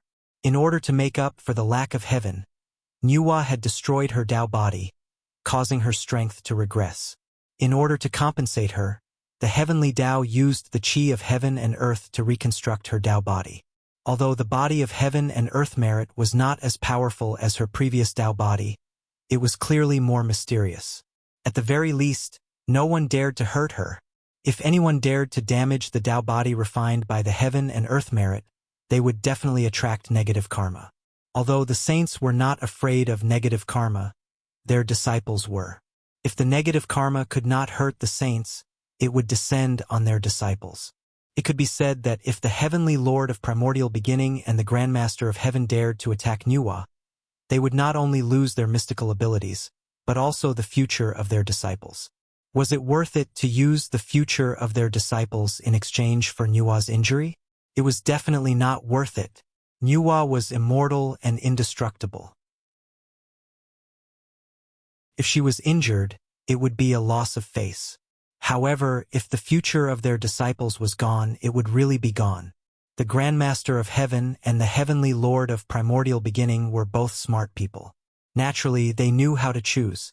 Therefore, after seeing Nuwa rush over, the two of them did not dare to make a move. They only used their methods to trap Nuwa so that she could not save Feng Zichen. Senior brothers, do you really want to make things difficult for the poor Wei? Trapped by the two of them, Nuwa said unhappily. Junior sister Nuwa, it's not that the poor Wei wants to be your enemy. It's that you're determined to be my enemy and the entire celestial sect of wonders. Your disciple, the Zichen clan, has created their own martial arts and shaken the foundation of our celestial sect of wonders. Instead of cleaning up the sect, you're protecting his good friend. What are your intentions? Do you still have the celestial sect of wonders in your eyes? The Heavenly Lord of Primordial Beginning smiled coldly. Not only did he not take Nuwa's threat seriously, but he also questioned her. Feng Zichen was from the human race. He was a disciple that the Nuwa had personally admitted. Moreover, he had the capital to show off to everyone back then. Now, he had created his own martial arts and shaken the foundation of the celestial sect of wonders. He had become the greatest sinner of the immortal Tao. As his backer, it was natural for Nuwa to be angered by the people of the celestial sect of wonders. The martial arts created by Brother Gauchen can pose a threat to the immortal Tao. Doesn't that prove his excellence? The disciple is more outstanding than the teacher. Doesn't that mean that the Empress has taught well? Since that's the case, why is the Empress Nuwa angry? Could it be that I have to be like you, the Heavenly Lord of Primordial Beginning? All of your disciples are useless. After tens of millions of years, none of them have succeeded in proving their Tao. Is that how you're considered outstanding? Before Nuwa could reply, Feng Zichen, who was fighting the Grand Pure One, took the time to mock the Heavenly Lord of Primordial Beginning. His disciples' cultivation was not good enough. That was the pain in the Heavenly Lord of Primordial Beginning's heart. That was because his disciple could not prove his Tao. It was not that he was not outstanding enough, but that he had implicated him. Therefore, the Heavenly Lord of Primordial Beginning had always felt guilty towards his disciple. It was precisely because of that that he had become abnormally protective. He wanted to use such a method to compensate his disciple. But now Feng Zichen used that to mock him. How could the heavenly lord of primordial beginning tolerate that? He exploded on the spot. Bastard, you're courting death. Grabbing the Pango banner, the heavenly lord of primordial beginning slashed fiercely at Feng Zichen. Rumble. Streaks of chaotic sword chi burst out, carrying traces of the heavenly god's murderous aura. They shattered the chaos and emitted a mighty force that could split the world. Back then, when the Pangu axe shattered, Pangu used the Pangu banner to shatter the chaos and continue to split the world. Although the three heaven-splitting treasures were all the strongest Dharma treasures of the primordial world, their focus was different. The Taiji painting was a suppression treasure, the Pangu axe was a killing treasure, and the Chaos Bell combined the advantages of the two, could attack and withdraw. For this reason, among the three heaven-splitting treasures, the Pangu banner had the strongest killing power. Could even be said that in the primordial world, the Pangu banner was the #1 killing treasure. In front of him was the Taiji painting, and behind him was the Pangu banner. Facing the #1 suppression treasure and the #1 killing treasure of the primordial world at the same time, no matter how confident Feng Zichen was, he did not dare to say that he could block the attacks of the two. But he still did not panic, because he still had a trump card. Seeing the Taiji painting and the Pangu banner charging over, Feng Zichen actually put away the Zhouxing painting, as if he had given up resisting. Just when everyone was puzzled, Feng Zichen shouted calmly, "Don't worry, Dao Ancestor, are you still not going to make a move?" As soon as he finished speaking, the world fell silent in an instant. Then, a sigh was heard. Then, an unparalleled force erupted and brushed past everyone's bodies. Next, the world spun. When Feng Zichen came back to his senses, he found that he was no longer in the chaos outside the heavens, but in the purple cloud palace. Turning his head to look, he saw that the 6 sages had all appeared here. Obviously, the Dao Ancestor had used a supreme method to teleport them from the chaos outside the heavens to this place. Hiss. Thinking of this, Feng Zichen could not help but suck in a breath of cold air. Too powerful. The Dao Ancestor had probably reached the realm of the Wuji Daluo Jingxian. Otherwise, he would not have captured them so easily. One had to know that. When the Dao Ancestor made a move, they did not even notice it, let alone resist. If the difference in strength was not too great, such a situation would not have happened.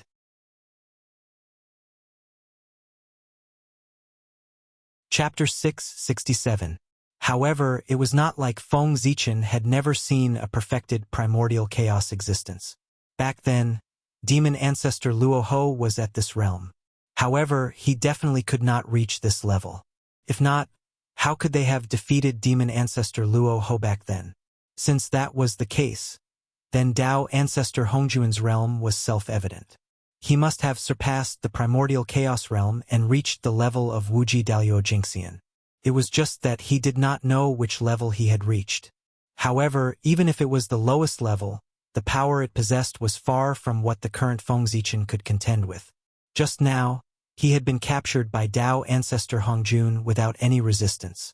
This was enough to prove this point. While feeling shocked, Feng Zichen could not help but look around to observe the performance of the other saints. However, what he saw in front of him were calm faces.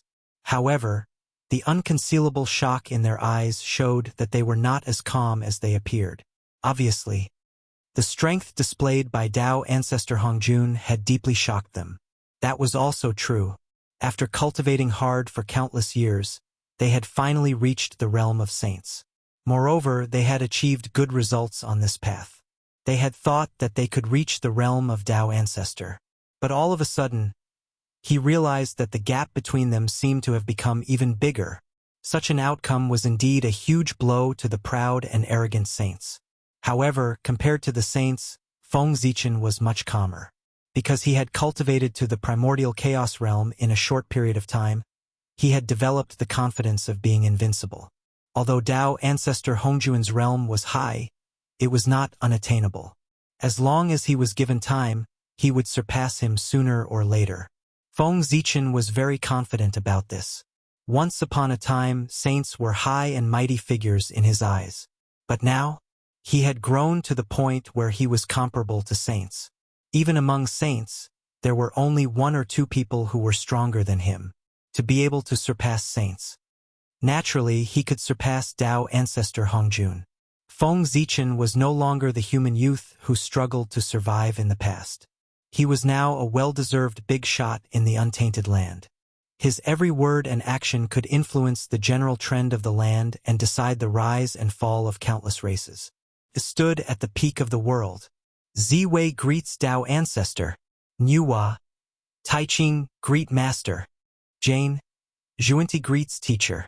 Suppressing the shock in their hearts, everyone stepped forward and bowed to Tao ancestor Hongjun. After that, everyone stood there with their heads lowered, waiting for Tao ancestor Hongjun's reprimand. As for what happened before, since Tao ancestor Hongjun had intervened, it was naturally over. That's right, Tao ancestor Hongjun was Feng Zichen's greatest trump card. Despite knowing that the three Pure Ones were present, he still dared to provoke the Grand Pure One. The reason was that Feng Zichen knew that Tao ancestor Hongjun would not sit back and watch him get into trouble. To be more precise, the heavenly axiom would not allow anything to happen to him. In the boundless starry sky, it was Feng Zichen's greatest protection. The heavenly axiom needed Feng Zichen to repair the boundless starry sky and even strengthen the origin of the boundless starry sky to promote the advancement of the primordial world. For this, as long as Feng Zichen could not destroy the world, the heavenly axiom would always protect him. And this protection time would be as long as the lifespan of the world. He would truly be with the world. Could be said that, as long as the world still needed the boundless starry sky, Feng Zichen would not really encounter any fatal danger. Even if he was besieged by the saints, he would still be able to turn the situation into a blessing. At most, he would be sealed in the boundless starry sky and could not come out. In a sense, Feng Zichen could be considered a different kind of saint. Under the protection of the heavenly axiom, he could already be like a saint and achieve immortality in the true sense of the primordial world. What he lacked was to mobilize the authority of the heavenly axiom.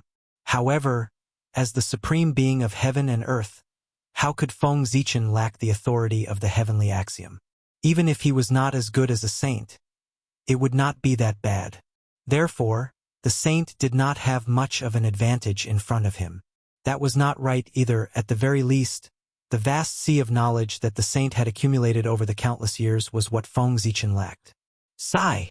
You are also existences that have achieved the Tao. It's not appropriate to reprimand you like before. Therefore, the poor way will not say much today to avoid annoying people. However, I have something to remind you. I hope you will keep it in your hearts. In the future, when you attack, can you first consider whether the primordial world and the endless living beings can withstand your torment? Tao ancestor Hongjun's words were not heavy, but in everyone's ears, they were like a thunderclap. They were so frightened that they hurriedly stood up and said that they did not dare. All right, they are all figures like Saint Tao masters. How can they lose their composure in front of the poor way? Get up. Tao ancestor Hongjun waved his sleeve, causing a gust of wind. Immediately, everyone felt a supreme force, causing them to be unable to bow. They could not help but be incomparably shocked. Thank you, Master, Teacher. Once again feeling the power of Tao ancestor Hongjun, everyone did not dare to be rash. They hurriedly returned to their original positions and waited for the Tao ancestor's instructions. All right, it's been hard on you all these years. Since all of you are here, and the poor Wei has recently made a breakthrough in her cultivation, I'll tell you about the path after primordial chaos. Perhaps it was because of the breakthrough in his cultivation, or perhaps it was because everyone had worked hard to guard the chaos outside the sky for so many years. In short, Tao ancestor Hongjun was very happy and had the idea of preaching to everyone. Thank you, Master, Teacher. Hearing this, everyone was overjoyed. What kind of realm was Tao ancestor Hongjun? He had already surpassed primordial chaos and reached the level of Wuji Dalio Jinxian. For such an expert to preach to them and elaborate on the cultivation path of the primordial chaos realm, it could be said to be a shocking opportunity. If they could comprehend something from it, it would save them a lot of detours and a lot of time. In that case, how could everyone not be happy? Perhaps the opportunity to advance further should be here. Not to mention how the Tao ancestor preached in the Purple Cloud Palace. After Feng Zichen passed down the martial path, chaos gradually appeared in the primordial world. And this was inseparable from martial arts. What was martial arts? Some people said that it was to stop the spear for martial arts. Some people said that it was to use the spear for martial arts. However, whether it was to stop the spear or to use the spear, they both had the meaning of fighting. Martial meant fighting, and with fighting there would be chaos. Therefore, due to the gradual rise of martial arts experts often broke out into great battles. Moreover, there were many troubles caused by martial arts battles in various places, causing chaos in the primordial world to gradually appear. Logically speaking, even if martial artists liked to fight, the human emperor ruled the primordial world and ordered all races. He should be able to control the situation. Moreover, no matter how bad he should have the ability to suppress the chaotic situation within a certain range and not affect the entire primordial world. However, right under the nose of the human emperor, the chaos in the primordial world quickly spread to the entire primordial world with an irresistible force. As a result, the human emperor completely lost the ability to control the situation. By the time he came back to his senses and comforted the good people, the situation in the entire primordial world had already become a mess. The various races attacked each other and the war was endless.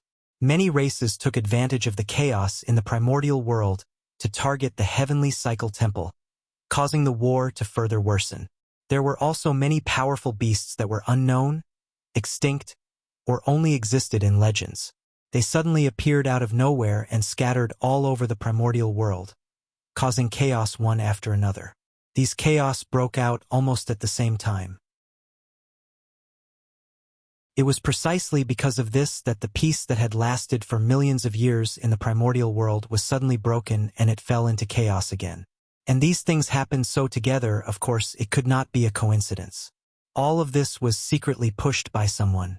And the origins of the people who were secretly pushing all of this were a little complicated. There were great masters from the celestial sect of wonders, and there were also great masters from ancient races. In short, ever since the human race became the protagonist of the world, there were too many people who were jealous of the human race.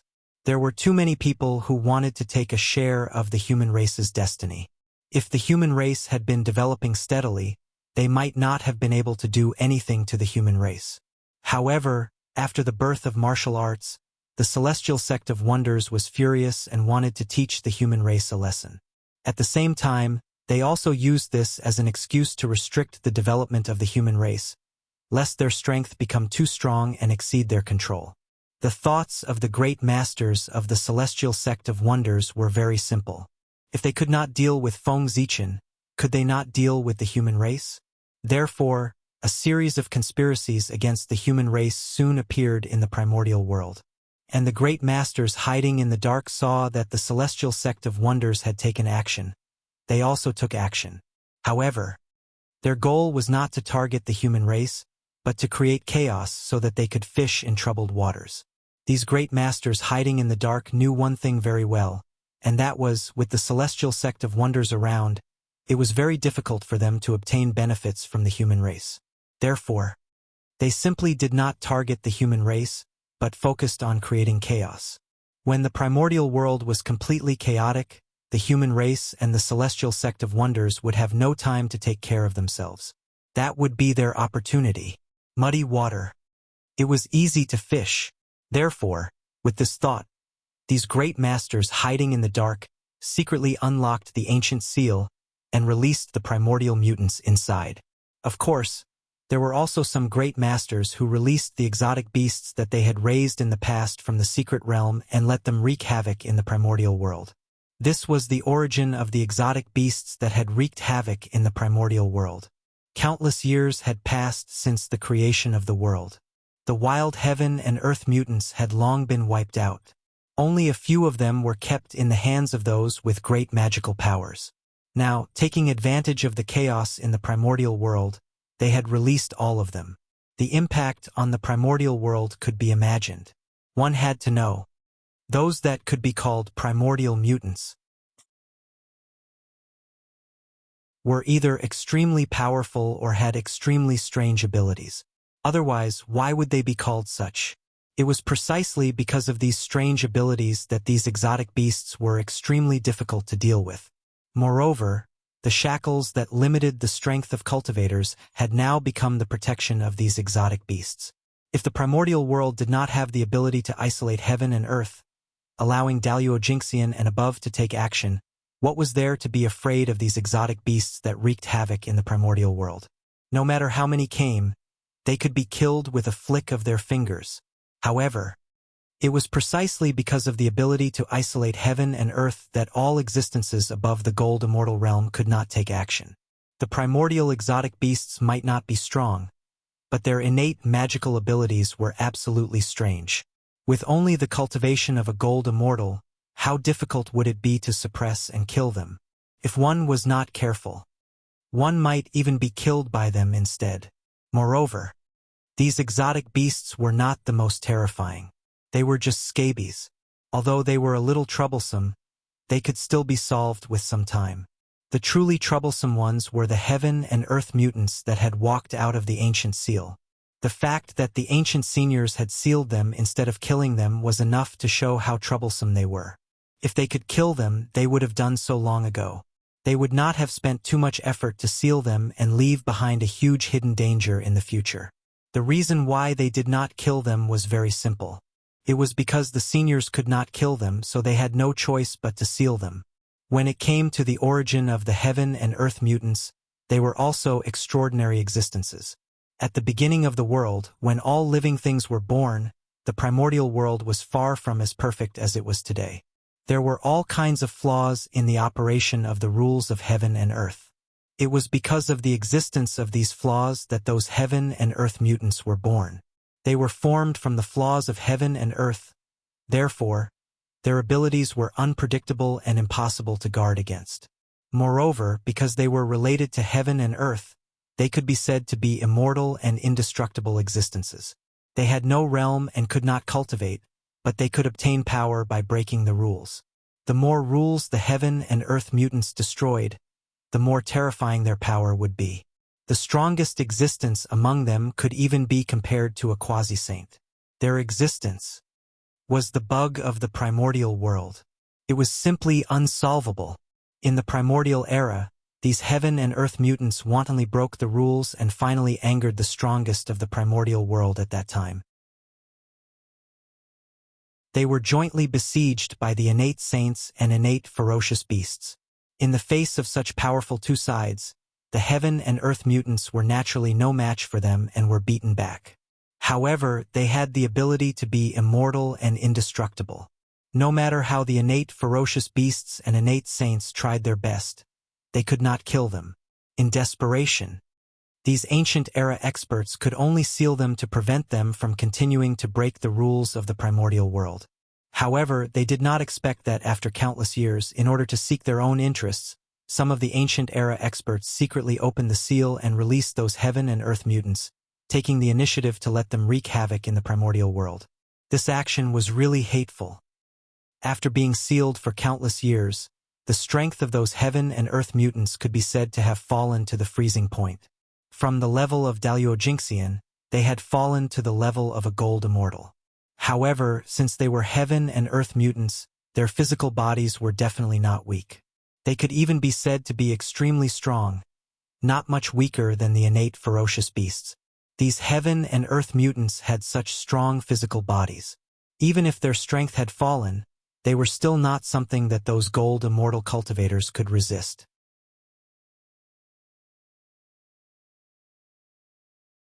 Chapter 668. Not to mention, the Xenogeneics also had those strange and unpredictable talents and abilities. Therefore, with these mutants around, it was hard for the Eldritch world to not be in chaos. Damned Xian sect! Damned immortal path! At this moment, in the human emperor palace, the current human emperor of the human race, Si Wenming Yu the Great, looked at the void in front of him with an ugly expression, cursing at the Shen sect. This was because his surroundings were covered in divine chains of order. They firmly trapped him within the emperor's palace, causing him to be unable to take a single step out of here. Without a doubt, this was the Shen sect's method. Although the divine chains of order did not have the slightest bit of immortal Tao aura, the heavenly energy on the divine chains exposed their origins. It was this heavenly energy that could trap the human emperor, Si Wenming, who was comparable to a great perfection quasi-saint, in the human emperor palace, unable to move. In the eldritch world, other than the Shen sect's immortal path, which other force could control such powerful heavenly energy? The answer was none. The end of the immortal path was the heavenly path. The original intent of the immortal path was a description of the heavenly path. With the strength of the human race's fate, only the Shen sect could restrict the human emperor's movements. One had to know that the most terrifying thing about the Shen sect was not their long fate, but the fact that they had the largest number of great mediums in the eldritch world. It could even be said that the Shen sect alone could represent all the forces in the eldritch world. In front of this force, the human race, as the main character of the world, could not fight against it. Therefore, once the Shen sect took action, the human race fell into a passive position. Restricting the human emperor's freedom was the first step of the Shen sect against the human race. With the support of the human race's fate, the human emperor could unleash strength comparable to a great perfection quasi-saint in the eldritch world. A great perfection quasi-saint was the top existence even in the heaven realm and Daluo sky, where experts were everywhere. Needless to say, a great perfection golden immortal was the pinnacle of the eldritch world. Without a doubt, the human emperor with the strength of a great perfection quasi-saint was an invincible existence in the eldritch world. Absolutely invincible. As long as the human emperor's presence, any schemes against the human race, no matter how perfect they were, would be useless. That was because, in the face of absolute power, all schemes and tricks were unable to withstand a single blow. The strength of the human emperor was enough to sweep away everything in the untainted land. Therefore, the great masters of the celestial sect of wonders, who were well aware of this, used the fortune of the celestial sect of wonders to restrict the freedom of the human emperor as soon as they decided to deal with the human race. This was the only way. Only then could they deal with the humans with ease. Otherwise, they were afraid that as soon as they made a move, the human emperor on the other side would use his absolute power to defeat all their means. Furthermore, after restraining Wan Renhuang, these great mediums from the celestial sect of wonders were worried that it would not be safe. Then, they restrained the 9 supremes of the human race Daluo Jingxian. The 9 Daluo Jingxian were ministers who assisted the human emperor. With the blessing of the luck of the human race, they were qualified to display strength beyond that of a gold immortal in the primitive world. The significance of its existence was similar to that of the 9 great kings of the ancient human tribe. It was a means for the human emperor to rule the untainted land. They were the mainstay of the human race. They were also a means for the human race to maintain stability. Their greatest role was to maintain the stability of the human race when the human emperor was not around. A long time ago, the human race had once imagined what the human race's situation would be like when the human emperor was not around. Therefore, they imitated the ancient 9 king system and set up 9 leaders for the human race. Their purpose was to deal with today's situation. But who would have thought that? The celestial sect of wonders would not make a move. Once they made a move, it would be earth-shattering. After trapping the human emperor, they also made a move to lock up the 9 Daluo Jingxian. It made the human race's preventive measures a complete joke. And this was the main reason for the chaos of the primitive world. With the vastness of the primitive world, without the suppression of a peerless expert, how could a few dozen Tai Jingxian-level existences control the situation? It would be strange if nothing happened. Open for me. In the human emperor palace, Si Wenming was naturally unwilling to be trapped here. He tried his best to activate Xianhua, trying to break through the divine chains of order to regain his freedom. But unfortunately, the foundation of the human race was still a little shallow. How could it be compared to the celestial sect of wonders that controlled the primitive world? Therefore, no matter how hard he tried, other than expanding his range of activities, there was no other effect.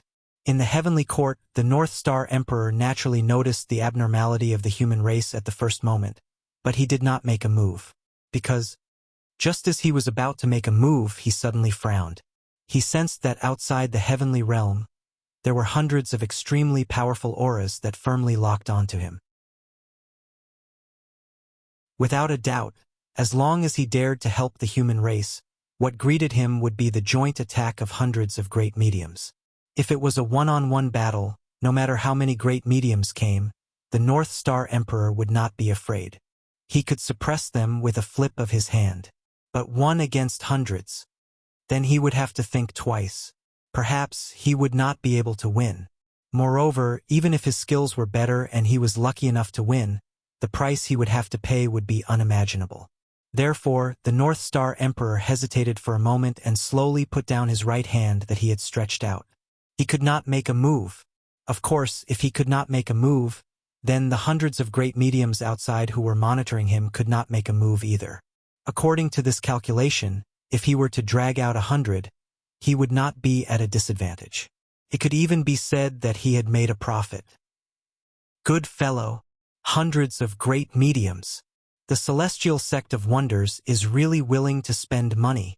Sighing secretly, the North Star Emperor shook his head and said, he really did not expect the celestial sect of wonders to mobilize such a large force to deal with him.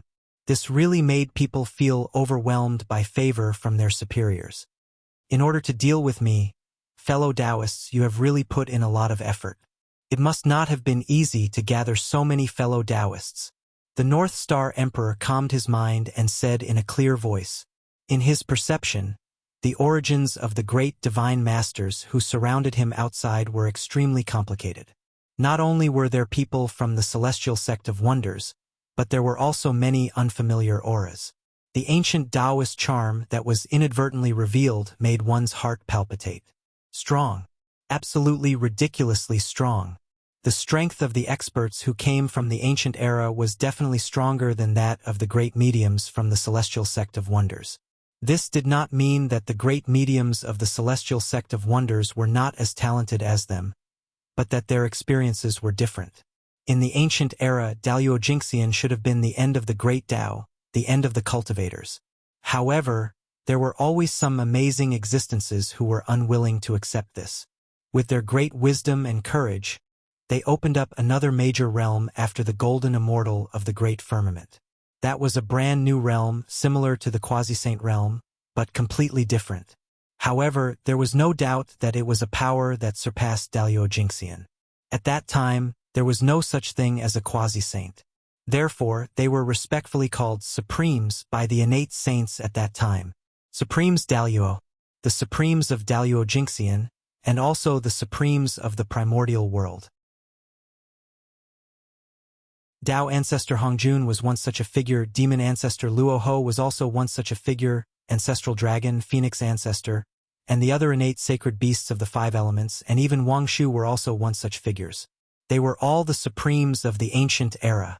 Even if such an existence did not achieve the Tao, with their courage to open their own Tao, it was enough for them to have the strength comparable to primordial Dalio Jingxian in advance. Unlike primordial Dalio Jingxian, but better than primordial Dalio Jingxian, they were existences like them. After all, their foundation was too deep. This kind of existence, if they did not achieve the Tao, they would be fine. Once they achieved the Tao, they could be said to have soared into the sky. They could not be described as simply at the early stage of primordial chaos. Of course, it was precisely because their foundation was too deep that their path to achieving the Tao became extremely difficult. On this point, one could refer to the demon ancestor, Tao ancestor, and the five elements sacred beasts. Their path to achieving the Tao was not simple. That had triggered a battle that had almost destroyed the primordial world. Such a difficult path to achieving the Tao was absolutely difficult to achieve with ordinary methods. For this reason, they would have an idea, they would attack the destiny of the human race. The destiny of the human race was really too much. It occupied half of the entire primordial world. If they could get a little bit of it, then their path to achieving the Tao would be much easier. It was with this idea that these ancient supremes, who had entered a state of seclusion since the end of the ancient era, finally could not suppress the thoughts in their hearts. They appeared in the primordial world after a long time and caused this turmoil. Compared to achieving the Tao, so what if he had to sacrifice a little? As for the threat of the heaven and earth mutants, they had never taken it seriously. In the ancient era, when they were still weak, they could seal it. Not to mention, they were now much more powerful than they were back then. A mere heaven and earth mutant could be destroyed with a flick of a finger. The North Star Emperor understood the thoughts of the supreme beings of the ancient past. After all, after the human race became the protagonist of the world, it had attracted the attention of many people. Greedy gazes. The current human race was like a huge piece of fat meat that everyone wanted to take a bite of. If they wanted to solve this problem, it was simple. That was to fight. Beat them ruthlessly. Only by beating those who dared to reach out their hands until they hurt and beat them ruthlessly, they would remember this lesson. Only then did they know that the human race was not to be trifled with. As for whether the human race could do this, Gauchen thought that it was still possible. Although the human race was in a mess now, that was because the human race had not reacted yet.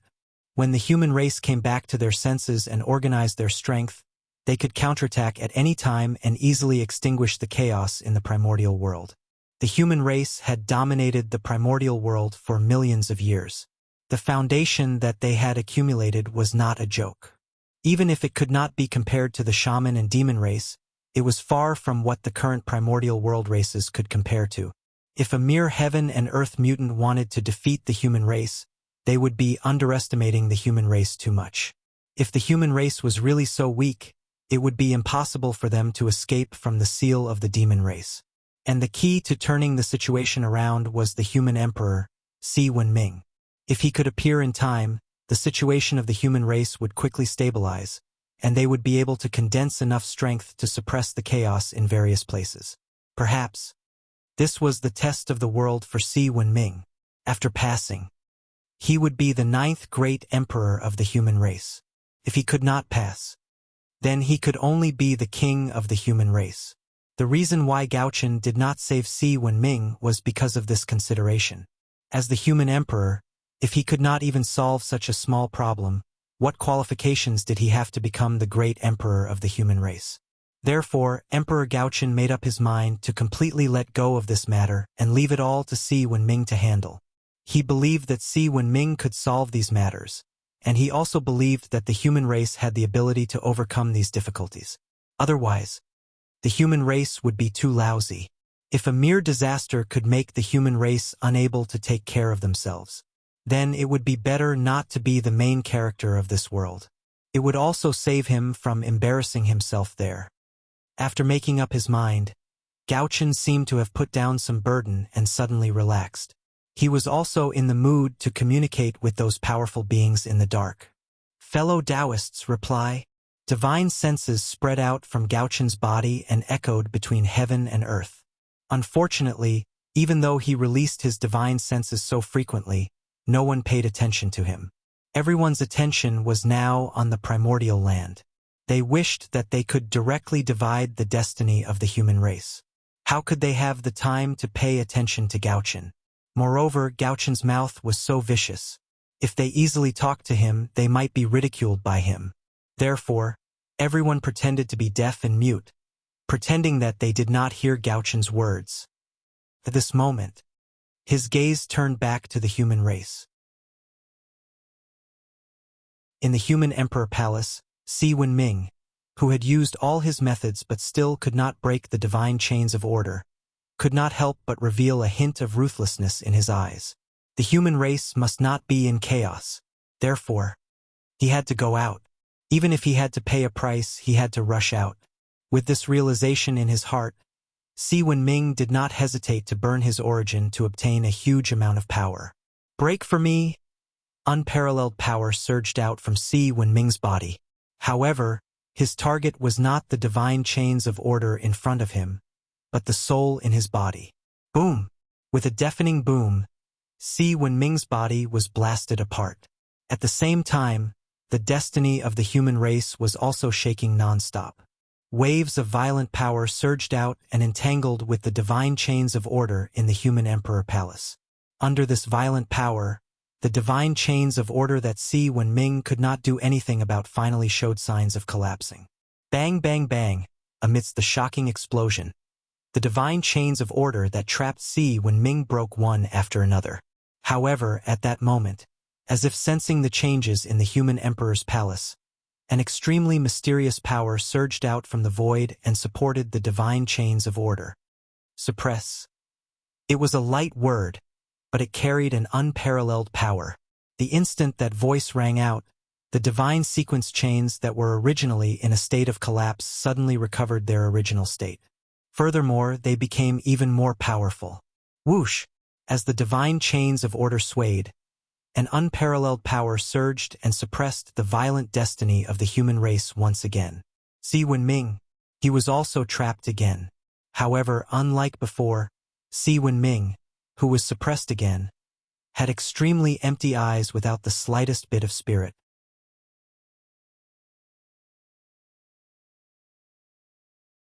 Chapter 669. This was the sign of his soul leaving his body. Obviously, Si Wenming had taken advantage of the time when the divine chains of order had collapsed and burned his origin as the price to escape a wisp of his soul. Although the consequence of doing so would greatly damage his cultivation, it was nothing compared to the stability of the human race. If his cultivation was lost, he could still cultivate it back. However, if the human race was finished, then it would really be finished. Outside the human emperor palace, as the void distorted, Si Wenming's blurry figure appeared. Ha ha! I finally rushed out. Cough, cough, cough. Looking at the human emperor palace behind him, Si Wenming could not help but smile. However, before he could be happy for long, his laughter was replaced by a violent cough. What was even more worrying was that as the cough sounded, Si Wenming's blurry figure became even more blurry. It was faintly discernible and showed signs of disappearing. Obviously, his situation was not good. That was also true. In order to rush out of the human emperor palace, he had paid too great a price. Not to mention that his origin had been burned to ashes. Even his physical body had been severely injured. Moreover, when he rushed out of the human emperor palace, his soul had been weakened layer by the divine chains of order and was already extremely weak. If not for the fact that he had been the human emperor for hundreds of thousands of years and had already condensed half of the imperial purple qi in his body, he would have been reduced to ashes by the divine chains of order. At this moment, I'm really too weak. Not to mention ruling the human race, I can't even walk in front of everyone. I'm afraid that before I can see everyone, my soul will not be able to hold on and will collapse on its own. Therefore, the most important thing now is to recover some of my strength and condense a physical body again. This way, I can appear in front of everyone. With a plan in mind, Si Wenming did not hesitate. He immediately summoned the last of his strength and escaped into the imperial ancestral temple near the human emperor palace. He had been careless. If he had known that the celestial sect of wonders would attack him, he would not have stayed in the human emperor palace. Instead, he would have chosen to stay in the imperial ancestral temple of the human race. After all, compared to the human emperor palace, the imperial ancestral temple was the most important place of the human race. Even if the human emperor palace was related to the two galactic cosmic light arrays of the primordial world and the human race, its status was far from being comparable to the imperial ancestral temple. The imperial ancestral temple. That was the place where humans worshipped their ancestors. All the martyrs of the humankind since the birth of the humankind were enshrined in it. This was where the faith of the human race lay, and where their legacies lay. It contained the indestructible spirit of the human race, the spirit of man conquering nature. The fire was extinguished continuously, as long as the human race was not exterminated. Then the imperial ancestral temple will exist forever. The great powers from the celestial sect of wonders could seal the human emperor's palace, but they definitely could not seal the human race's ancestral temple. After countless years of worship by the human race, the imperial ancestral temple no longer carried the power of the human race, but also the power of the human race. The spirit of the human race was that man could conquer the heavens. Without a doubt, this was looking down on the heaven Tao. How could man win against the heavens? It was only right that divine abilities were no match for the heavens. Any existence that dared to defy the heavens had completely disappeared from the world. All of this had been proven by history. But even so, the human race still dared to shout the slogan, "Man can conquer the heavens." Of course, this was not because the human race was stubborn, but because the human race had something to rely on. This reliance was the human Tao. As a postnatal race created by Nuwa to make up for the lack of the human Tao, the human race had an advantage that the other races did not, and that was that they were closer to the human Tao. It was precisely because of this advantage that some of the activities of the human race could repeatedly resonate with the human Tao. It was also because of this that the human race could stand out from the encirclement of the connate lifeforms as postnatal lifeforms. It was undeniable that postnatal lifeforms were inferior to connate lifeforms in every aspect. After all, they were favored by the heavens. If the human race did not have any outstanding advantages, how could they defeat the connate lifeforms? Being close to the human Tao. This was the human race's greatest advantage. With the support of the human Tao, the human race obtained unparalleled creativity, and from then on, they stood out from the primordial world and became the main characters of the world. The spirit of the human Tao had long been imprinted in the human race's bones, and was passed down through the bloodline from generation to generation. As such, it was no wonder that the human race would shout the slogan, "Man can conquer the heavens." It was a spirit that was engraved in the bones, an instinct that could not be erased or forgotten. Even the heavens and the earth would be moved by it. The human race was born with the human Tao, and they practiced the spirit of the human Tao in the primordial world, spreading the glory of the human Tao. What could the heavenly Tao do? That was not defying the heavens, it was following the human Tao. The word human Tao had exhausted all things, exhausted all things. With the human Tao as their backing, the heavenly Tao could not do anything to the human race. It could only allow that person's spirit to conquer the heavens to be passed down through the generations of the human race. Think about it, even the heavenly Tao could not do anything to the imperial ancestral temple.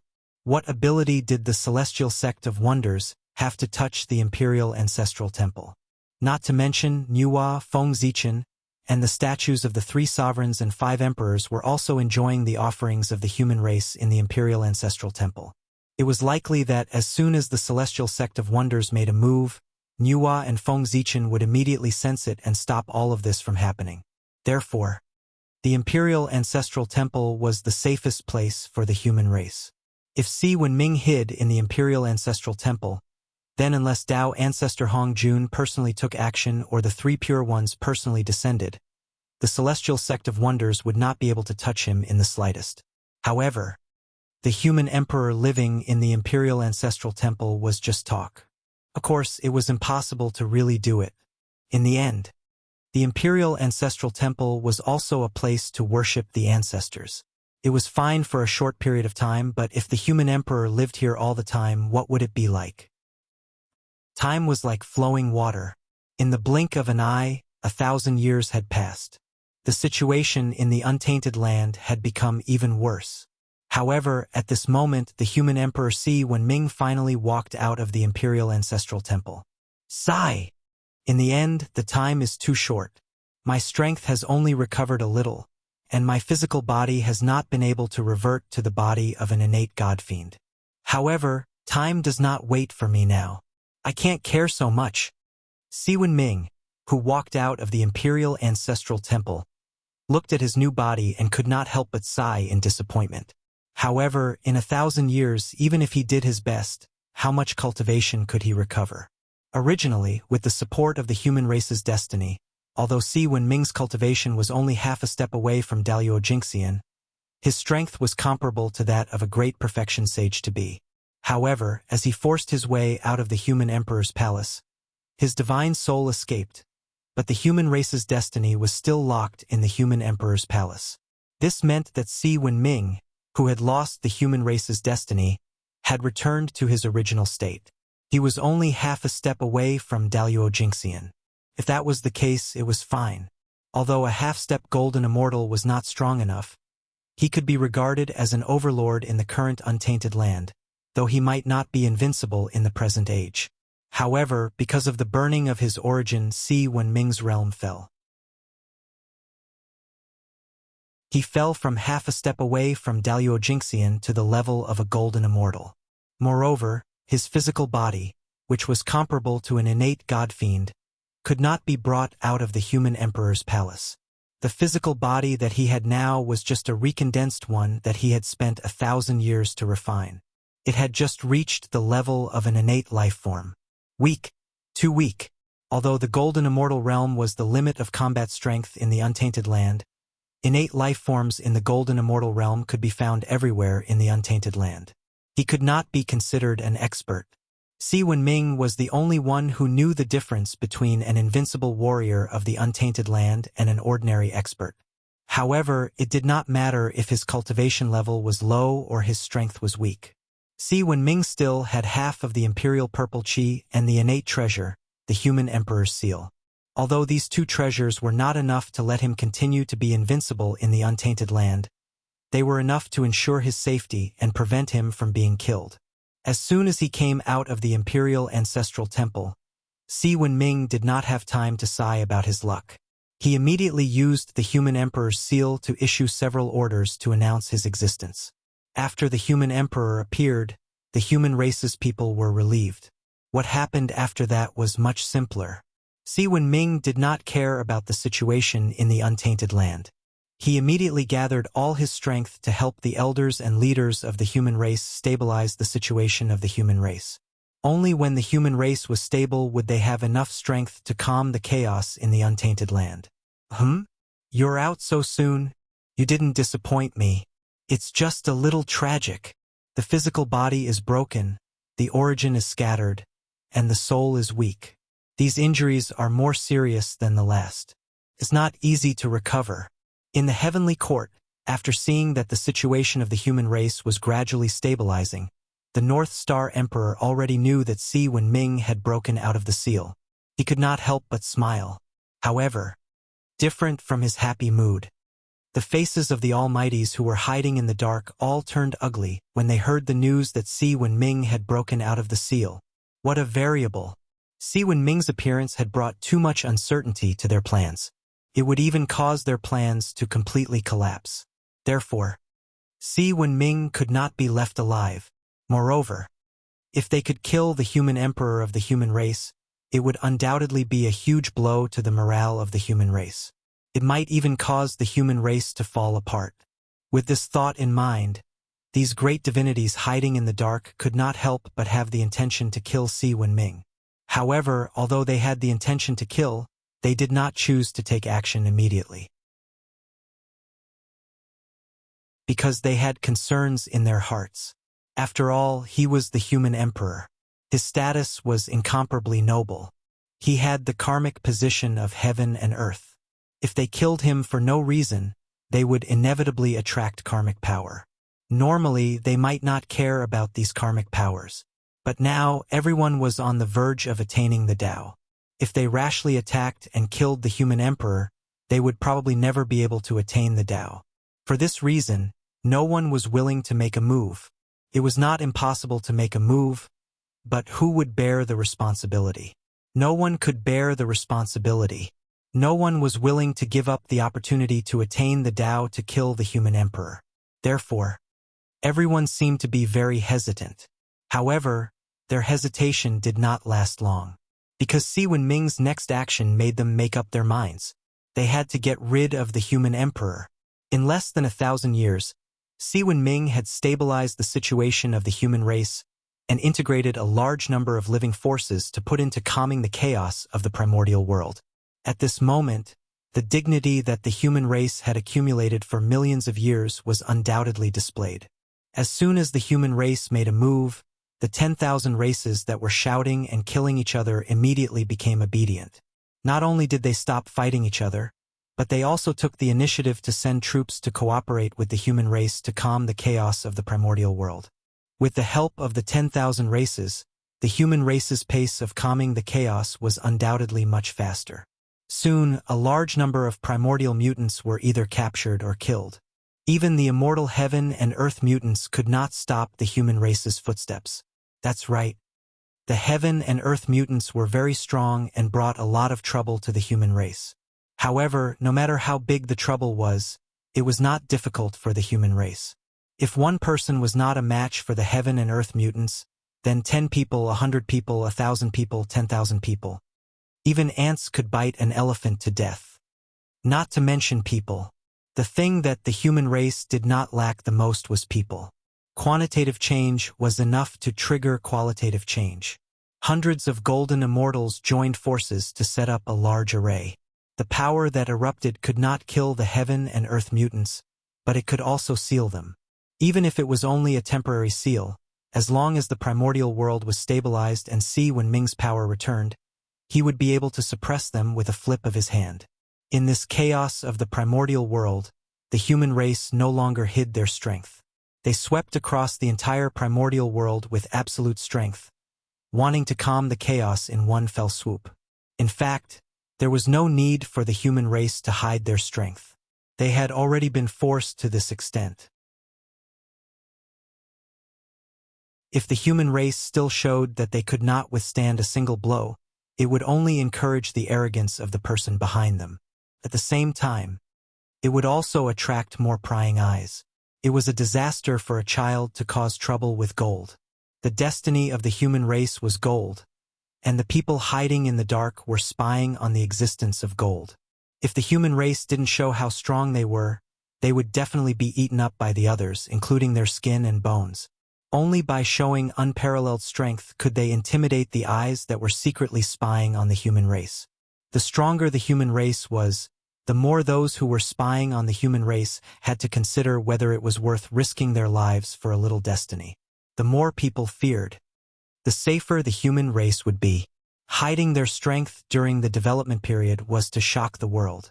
They had already reached the peak. If they continued to hide their strength, they would be inviting trouble. The protagonist of heaven and earth. Who would not spy on them? One had to know. If one pretended to be a pig for too long, one would really become a pig. It was also time for the human race to reveal their claws and fangs. When the human race moved, that tyrannical foundation of his was clearly displayed. The heaven and earth mutants that had previously stirred up the primordial world were quickly suppressed. It did not take long for the chaos that had affected more than half of the primordial world to show signs of being completely calmed. It was precisely when they saw this scene. Only then would the great divines who were hiding in the dark make up their minds. They were in a hurry. If the chaos of the primordial world was quelled by the human race, what else could they play? All their plans could be declared a failure. Not only did they not get any benefits, but they also got into trouble and offended the North Star Emperor to death. This deal was undoubtedly a huge loss. P.S. I beg for more monthly votes. In addition, there will be no limit tomorrow. There will definitely be a burst of updates. As for whether there will be a burst of updates in the future, it depends on the results. The better the results, the more updates. If it can be a high-quality product, I can update it every day. I can even get rid of the bad habit of playing games.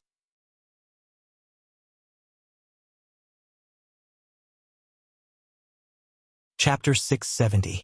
Great practitioners were all shrewd people. They would never engage in a losing business. Now, they were about to lose money, and they had to pay a price that was enough to hurt them. Say, would they allow this to happen? Of course not. In order to target the human race, they had already invested too much. Once they failed, the loss would definitely be unimaginable. In fact, the price they had to pay would exceed the limit they could bear. Therefore, the great divines hiding in the dark would never allow this plan to fail. If the human emperor hindered their plan, then they would make the human emperor disappear. As soon as this thought came to mind, everyone had the intention to kill. Therefore, they tacitly looked around. Of course, it was impossible for one person to do such a big thing as killing the human emperor. The best thing was for everyone to do it together. In this way, even if the karma came with everyone sharing it, their pressure would be reduced a lot. Perhaps, after everyone shared the pressure, the consequences of killing the human emperor would not be a big deal. The consequences of killing the human emperor would be great, but they had the advantage in numbers. Each of them would bear a share of the responsibility. Perhaps this matter would be fooled. After all, if they joined forces, they would be able to control the general trend of heaven and earth. They might be able to erase the impact of killing the human emperor. Thinking of this, the worry in everyone's hearts lessened a lot. Fellow Taoists, we can't delay any longer. If we delay any longer, the chaos of the primordial world might be quelled by the human emperor. Therefore, we can't hesitate any longer.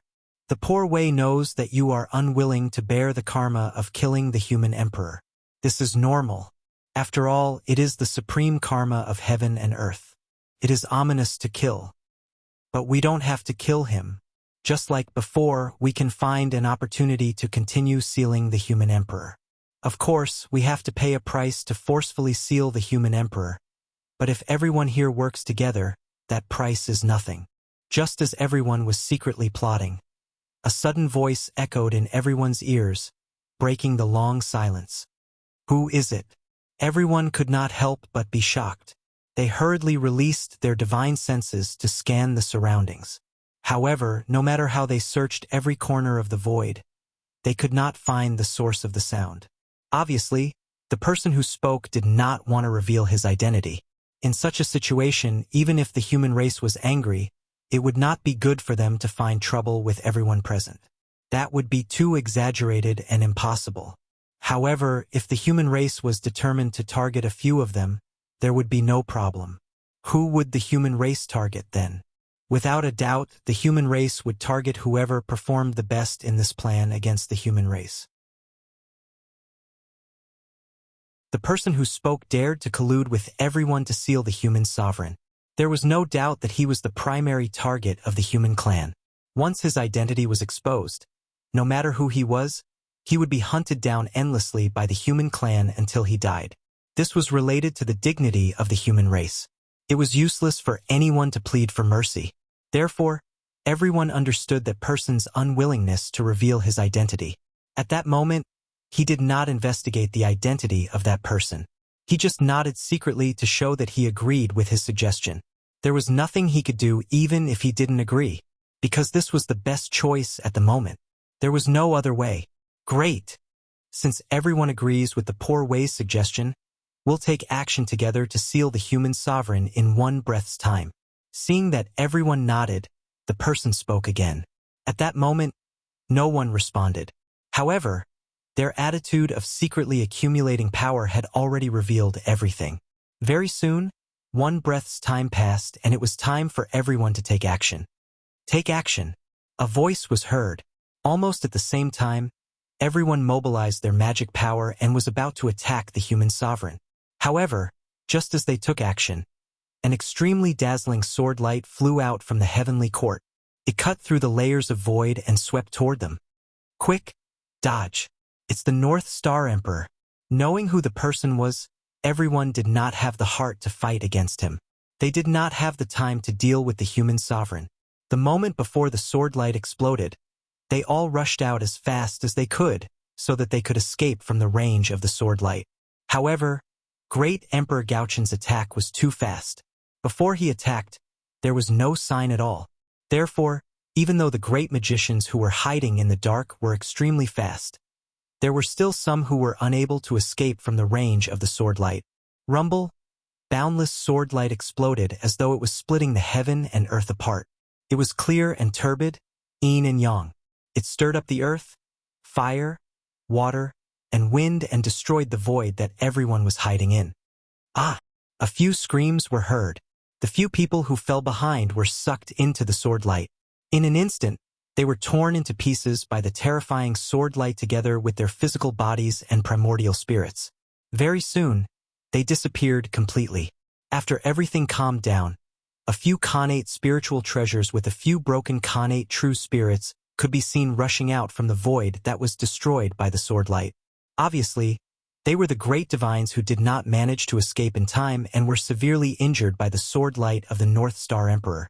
Their physical bodies were shattered, their primordial spirits were shattered, and even their connate, undying true spirits were broken. Wasn't that a serious injury? It could be seen that the North Star Emperor was ruthless. Swoosh!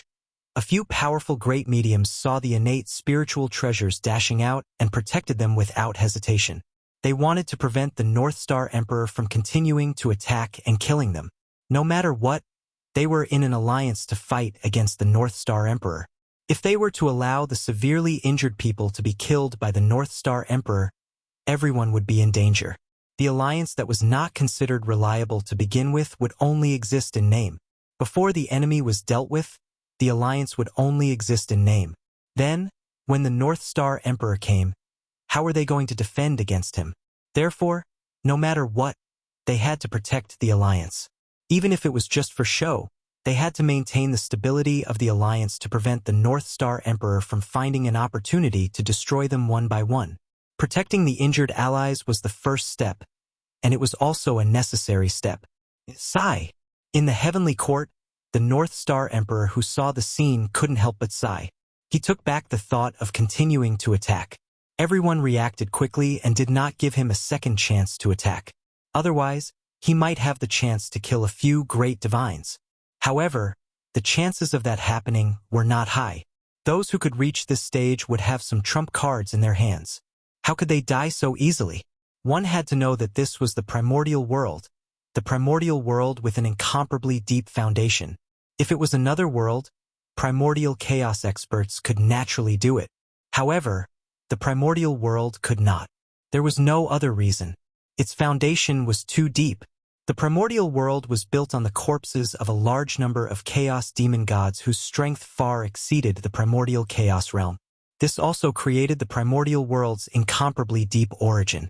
For this reason, some special existences could always be born in the primordial world. These things could either save one's life or trick others, but without exception, these special existences were far more mysterious than one could imagine. They might have the ability to fight against primordial chaos experts. In short, with the strength of the primordial world, it was not strange for anything to be born.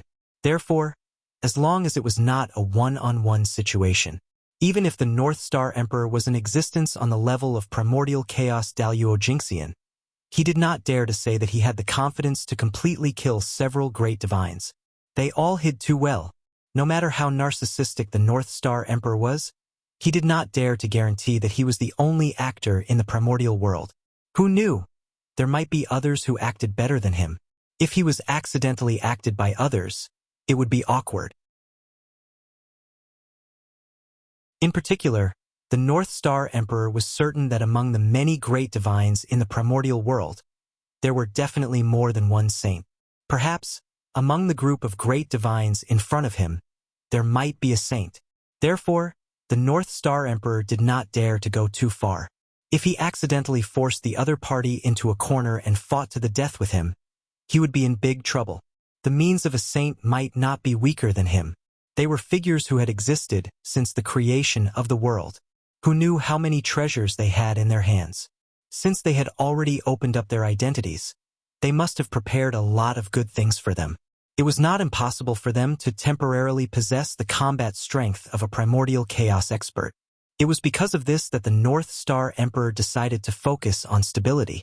In the end, it was still because the human race was too weak. If the human race had 4 or 5 primordial chaos Daluo-Jinxian, the North Star Emperor would not care about the identity of a saint. He would have long pushed them over. Oh, fellow Taoists, don't you think it's too much? When the human emperor of our race was sealed, I did not make a move to save him. But now that the human emperor of our race has just broken the seal, you are in a hurry to make a move on him.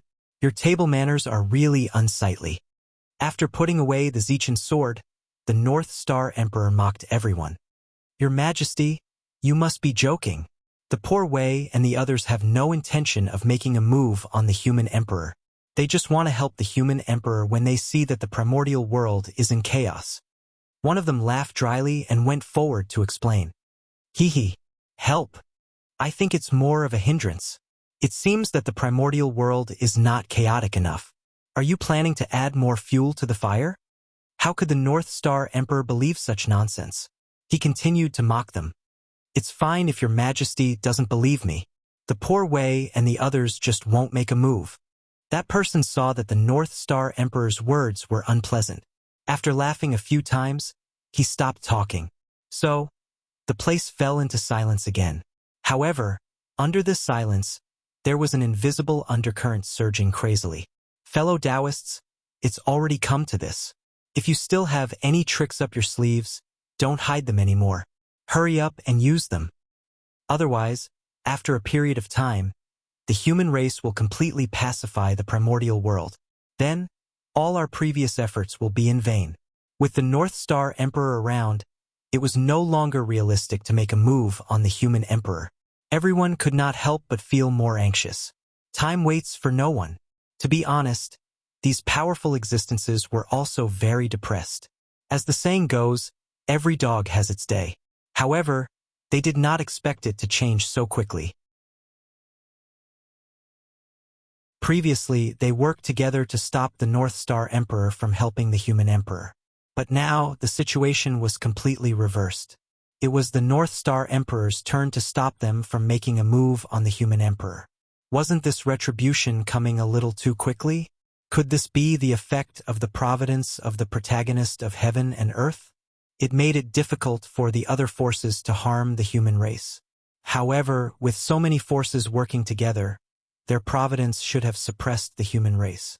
After all, the providence of the human race was only half of the providence of all the races in the primordial world. It was not half of the entire primordial world's providence. With so many forces working together, what they mobilized was the providence of the blessed grotto heavens and the Khanate Tao providence. Whether it was the quality or quantity, it suppressed the human race. Therefore, the providence of the human race should not be so prosperous at this moment. However, although they were confused, their actions were not slow. They all used their trump cards. They had already invested so much in the beginning. Now, they could no longer retreat. Anyway, if they retreated this time, they would not be able to obtain the forgiveness of the human race. Then they would go all the way. What if they won? The benefits they would obtain would undoubtedly be shocking. Alright, we have to admit, these great divination masters were gambling. However, wasn't life a huge gamble? If they won the gamble, their future would be bright. If they lost the gamble, there was nothing to lose. Since that was the case, why not block it? There was no way for them to turn back. Rumble. The moment these powerful existences' backup plans were activated, orders were sent out from the various blessed grotto heavens. Immediately, dozens of Khanate races that had submitted to the human race rebelled. In the name of the human race being tyrannical, they led ice to attack the human race. At the same time, hundreds of Khanate races that had long submitted to the powerful existences rushed out from the dojos of those powerful existences and charged towards the human race. For a moment, the human race became the target of everyone in the primordial world. Even the excuse was ready-made. The human race was tyrannical, so much so that they were sinned by the heavens. They sent down the mutants of heaven and earth to cause chaos in the primordial world, disturbing the foundation of the human race's rule. For this, these Khanate races obeyed the mandate of the heavens and mobilized troops. They thought that the heavens and earth would get rid of this thief and overthrow the rule of the human race.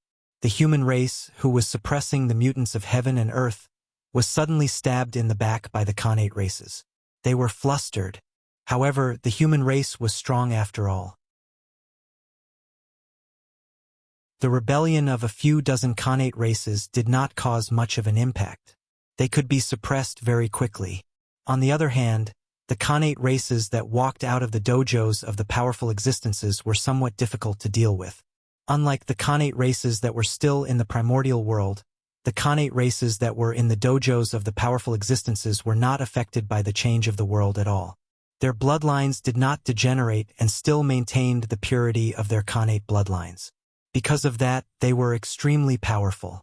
Moreover, there was also an irreconcilable blood feud between these Khanate races and the human race. They would rather leave the primordial world than live under the same sky as the human race. This had already explained everything. These Khanate races were all the main forces in the Khanate alliance back then.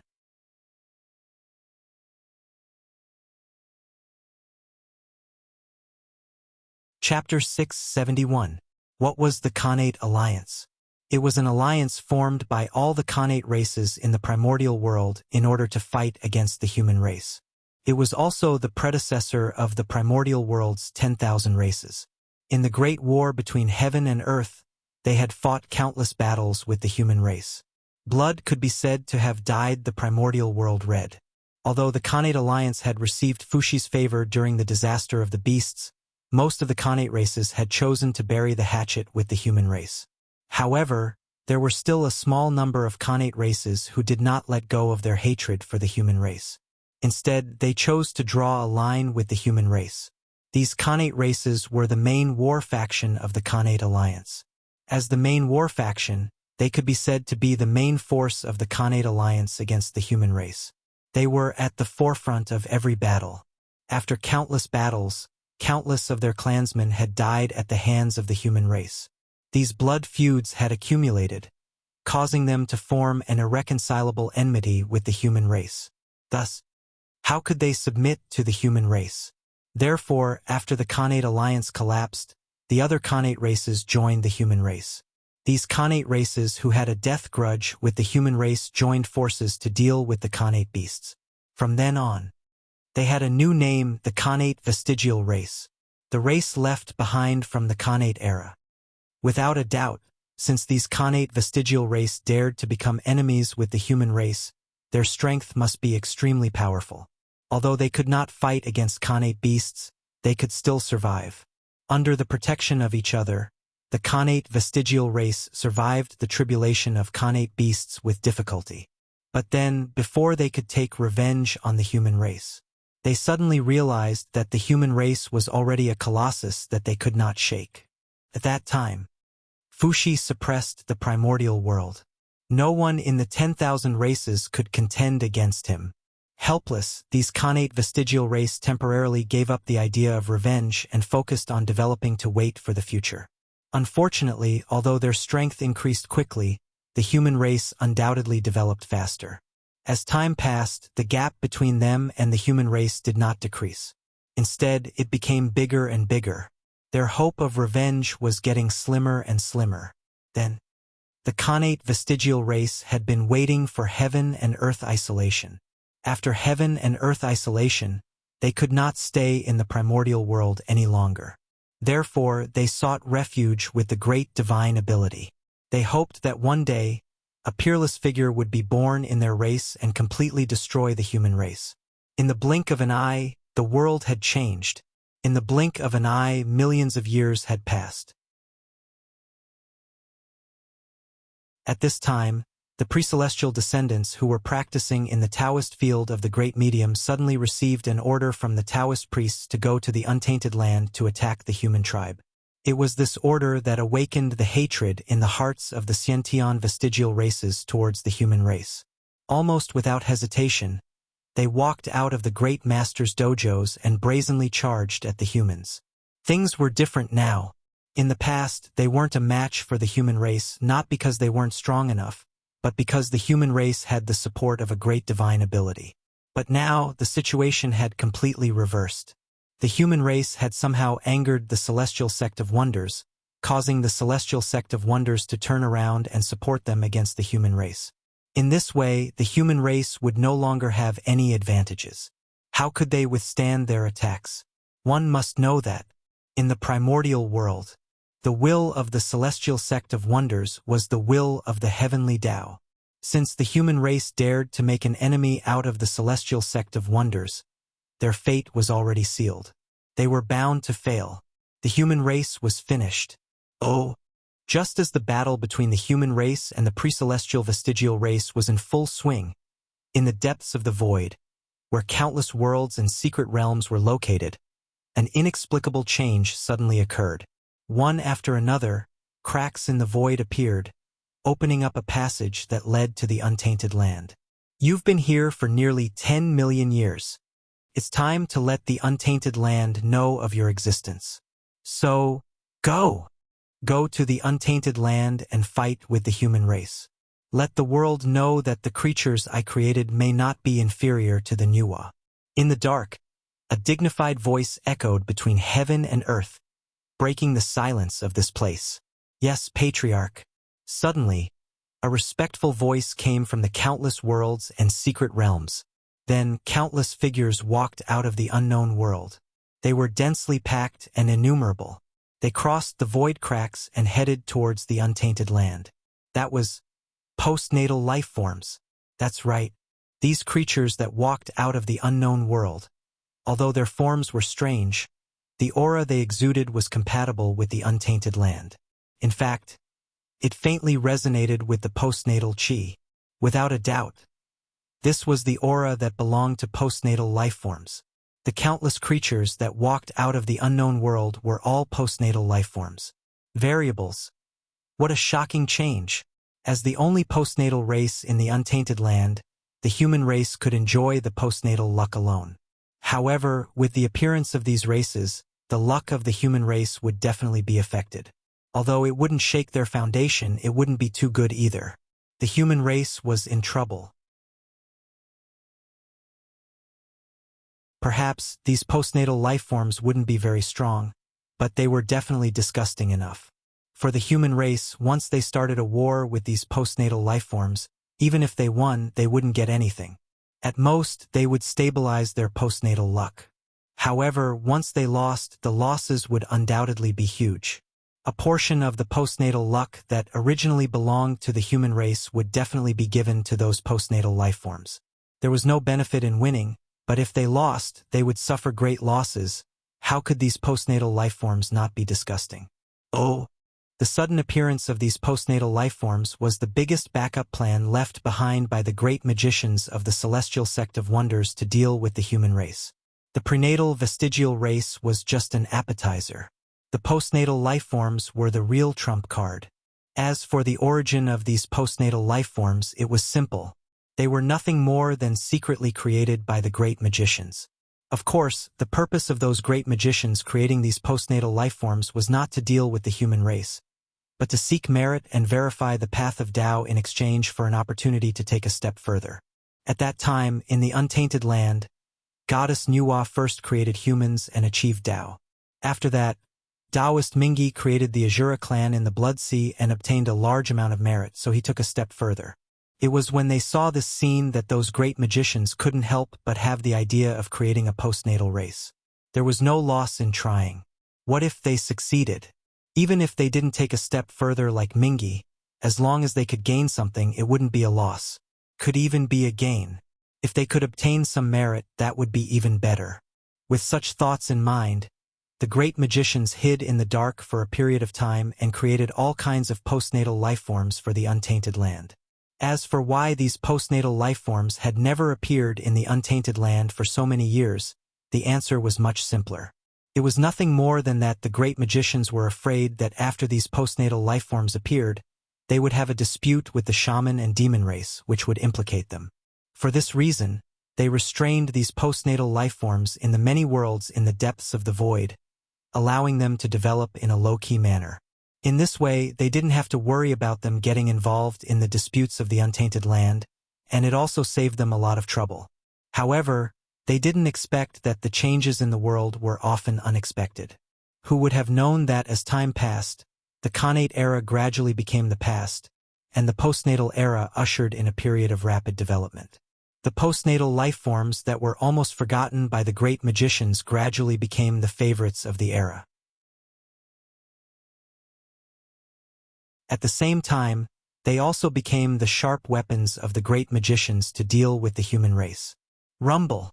The moment those postnatal life forms stepped into the untainted land, the long river of destiny in the mysterious and unknown space immediately sensed it.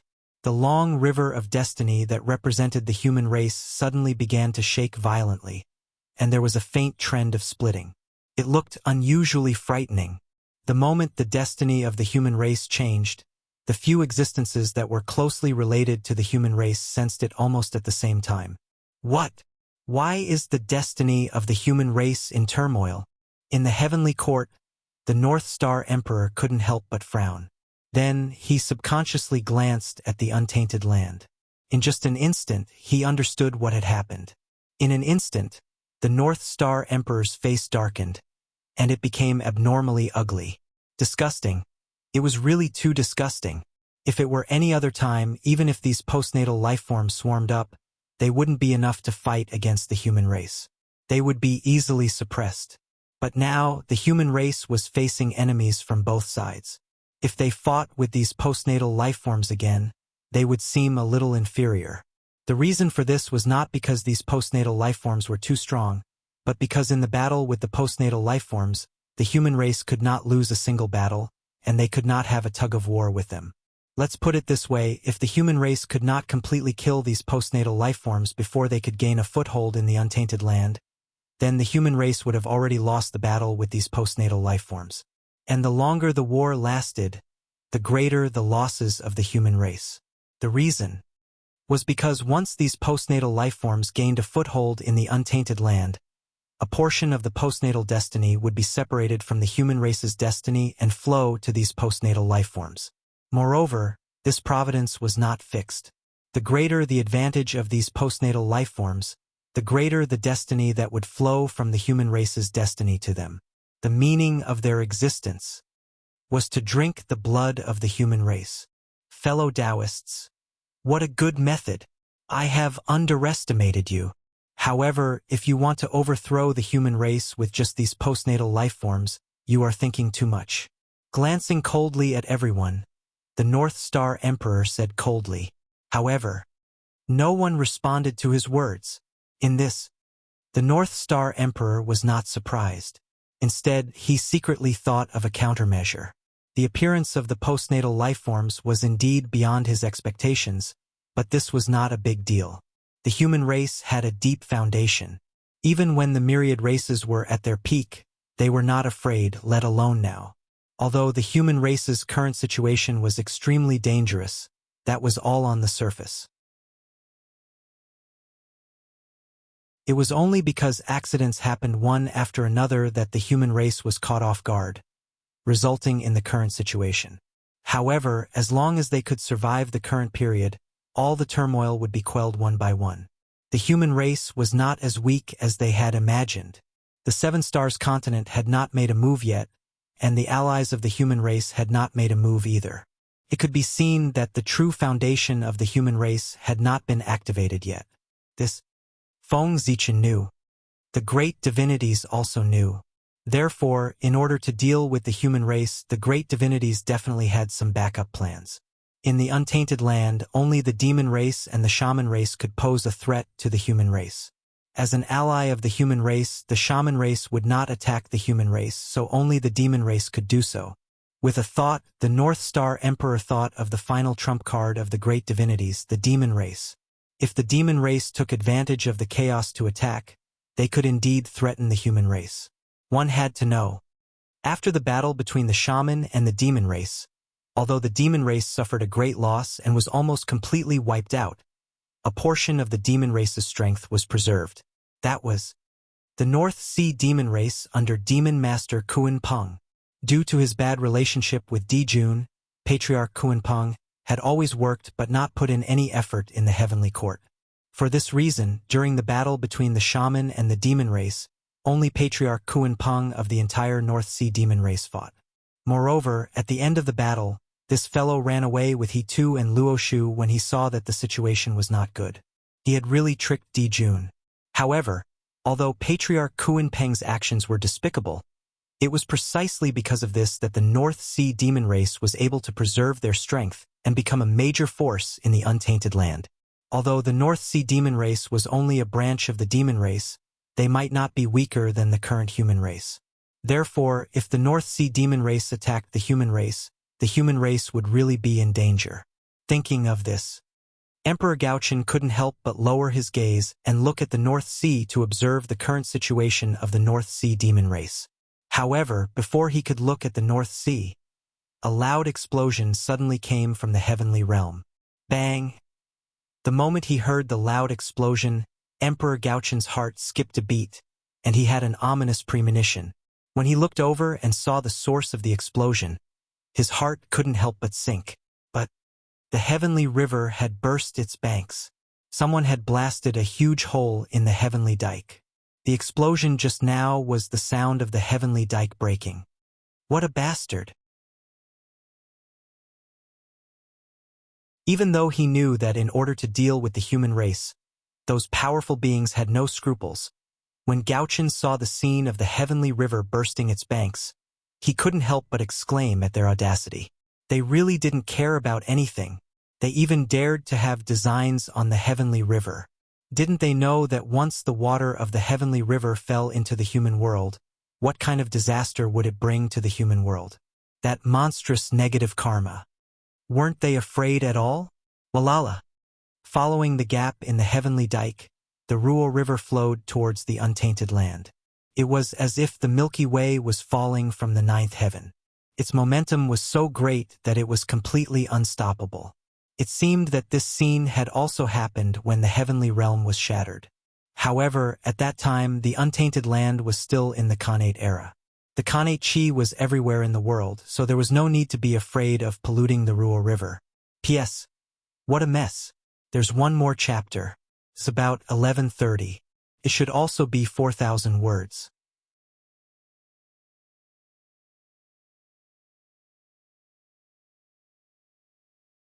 Chapter 672. However, the Eldritch world had completely fallen into the postnatal era. The world was filled with mortal chi. The weak water was heavenly water. It belonged to the Khanate realm. Once it was tainted by the postnatal chi, it would definitely become extremely heavy.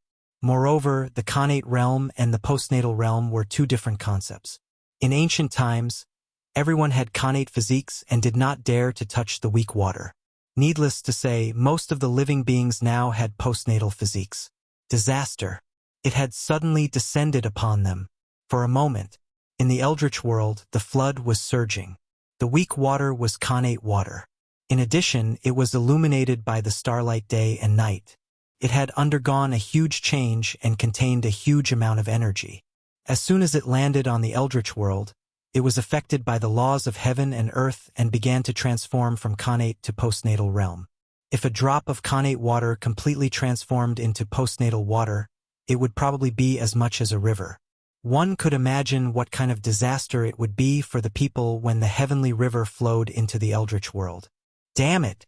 Seeing that the heavenly river was flowing into the Eldritch world, Gaochun did not care about the great divines anymore. He immediately took out the Pantheon painting and turned it into a sky screen to block the gap in the heavenly river. After that, he released his divine thought and enveloped the entire heavenly court. Gaochun stretched out his hand and grabbed at a certain palace in the heavenly court. How dare you continue to stay in the heavenly court after destroying the heavenly dike? Do you really think I don't dare to kill you? Rumble. As Gaochun pressed down with his palm, the shadows of the 5 emperors vaguely appeared. They released endless emperor aura, causing the space-time in that area to completely freeze. 5 emperors' great handprint. In the next moment, the 5 emperors' great handprint exploded with terrifying power and tore the palace into pieces. At the same time, Gaochun grabbed a slightly wretched figure out of the broken palace. Under the suppression of the 5 emperors' great handprint, that person could not even resist, let alone escape. Who sent you? Gaochun Emperor ignored that person's struggle and asked coldly. Violent killing intent surged out of his body and turned into an unparalleled chill. It froze space-time and destroyed that person's hope. The hope of survival. From the beginning to the end, Gaochun did not ask about that person's identity because there was no need to. This person was dead for sure. No matter where he came from, he had to die. Since he dared to destroy the heavenly river, he had to pay the price, and that price was death. Not only did he have to die, but even the forces behind him had to pay the price.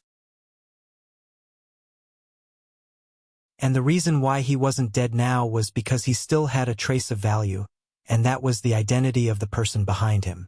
How could a mere Daluo Jinxian have the guts to destroy the heavenly river? It was nothing more than the support of someone even more powerful. That's right, the person who dared to destroy the heavenly river was a Daluojingxian. Ha, what a joke! A mere Daluojingxian dared to destroy the heavenly river. If a quasi-sage were to make a move, wouldn't the heavenly court be overturned? Who is it? Seeing that the person did not answer, the North Star could not help but tighten its grip on his hand. Suddenly, the person let out a shrill scream as his entire body and primordial spirit shattered together. Only a trace of the innate, undying true spirit was left as it struggled desperately in the North Star's hand. Speak! Without giving the person a chance to breathe, the North Star Emperor continued to ask. Boom! As he spoke, the unique aura of the Celestial Emperor erupted from his body and crushed toward the person. The moment the Celestial Emperor's aura swept across, the person's remaining innate, undying true spirit seemed to have been erased by someone, and half of it quietly disappeared. But even after suffering such a painful blow, the person still did not say a word. You're quite loyal. However, do you think I won't be able to find out who sent you? Then you and the people behind you are underestimating this humble one's methods. Seeing that he could not get anything out of the person, the North Star Emperor's heart stirred. Suddenly, the universe shook as an illusory river appeared from the void. It came majestically and drowned the remaining half of the person's innate, undying true spirit. In the next instant, space-time fragments danced and reflected the person's past. The river of space-time. The illusory river summoned by the North Star Emperor was the most mysterious and dangerous place in the primordial world, the river of space-time. With Pangu personally guarding the source of the river of space-time, no one could reverse the past and the future. Karma was the cause. However, although the past could not be changed, it was not impossible to use the river of space-time to observe everything that happened in the past. In the end, it was because Mount Bujo was gone. It greatly reduced the danger level of the river of space-time. If it was in the past, not to mention summoning the projection of the river of space-time, even entering the river of space-time would be suppressed by Mount Bujo. But now, there was no need to worry about such a situation happening. To be precise, it started from the time when Mount Bujo collapsed. As long as they did not interfere with the past, everyone could freely enter the river of space-time and observe the past. Of course, it was only limited to the time after that.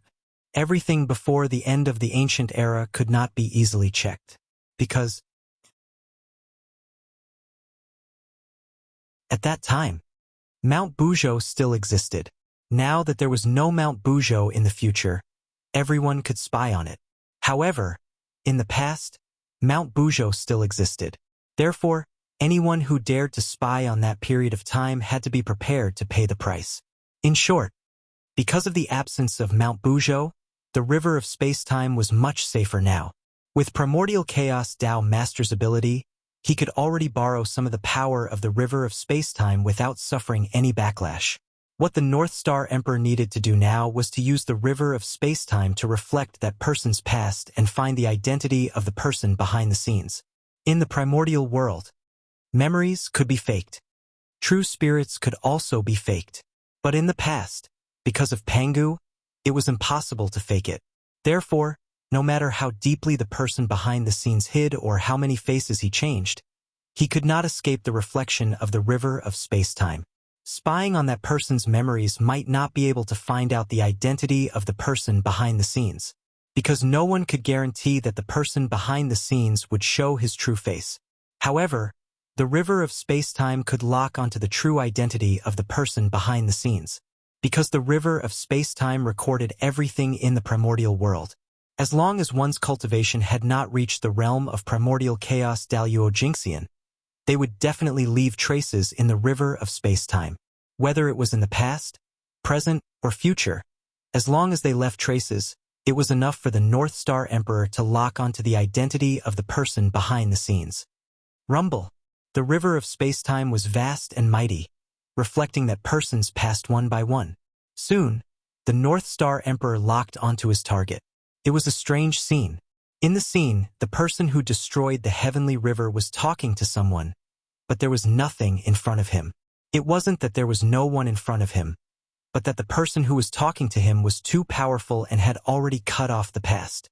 Therefore, He couldn't see his figure in the past. Cut off the past?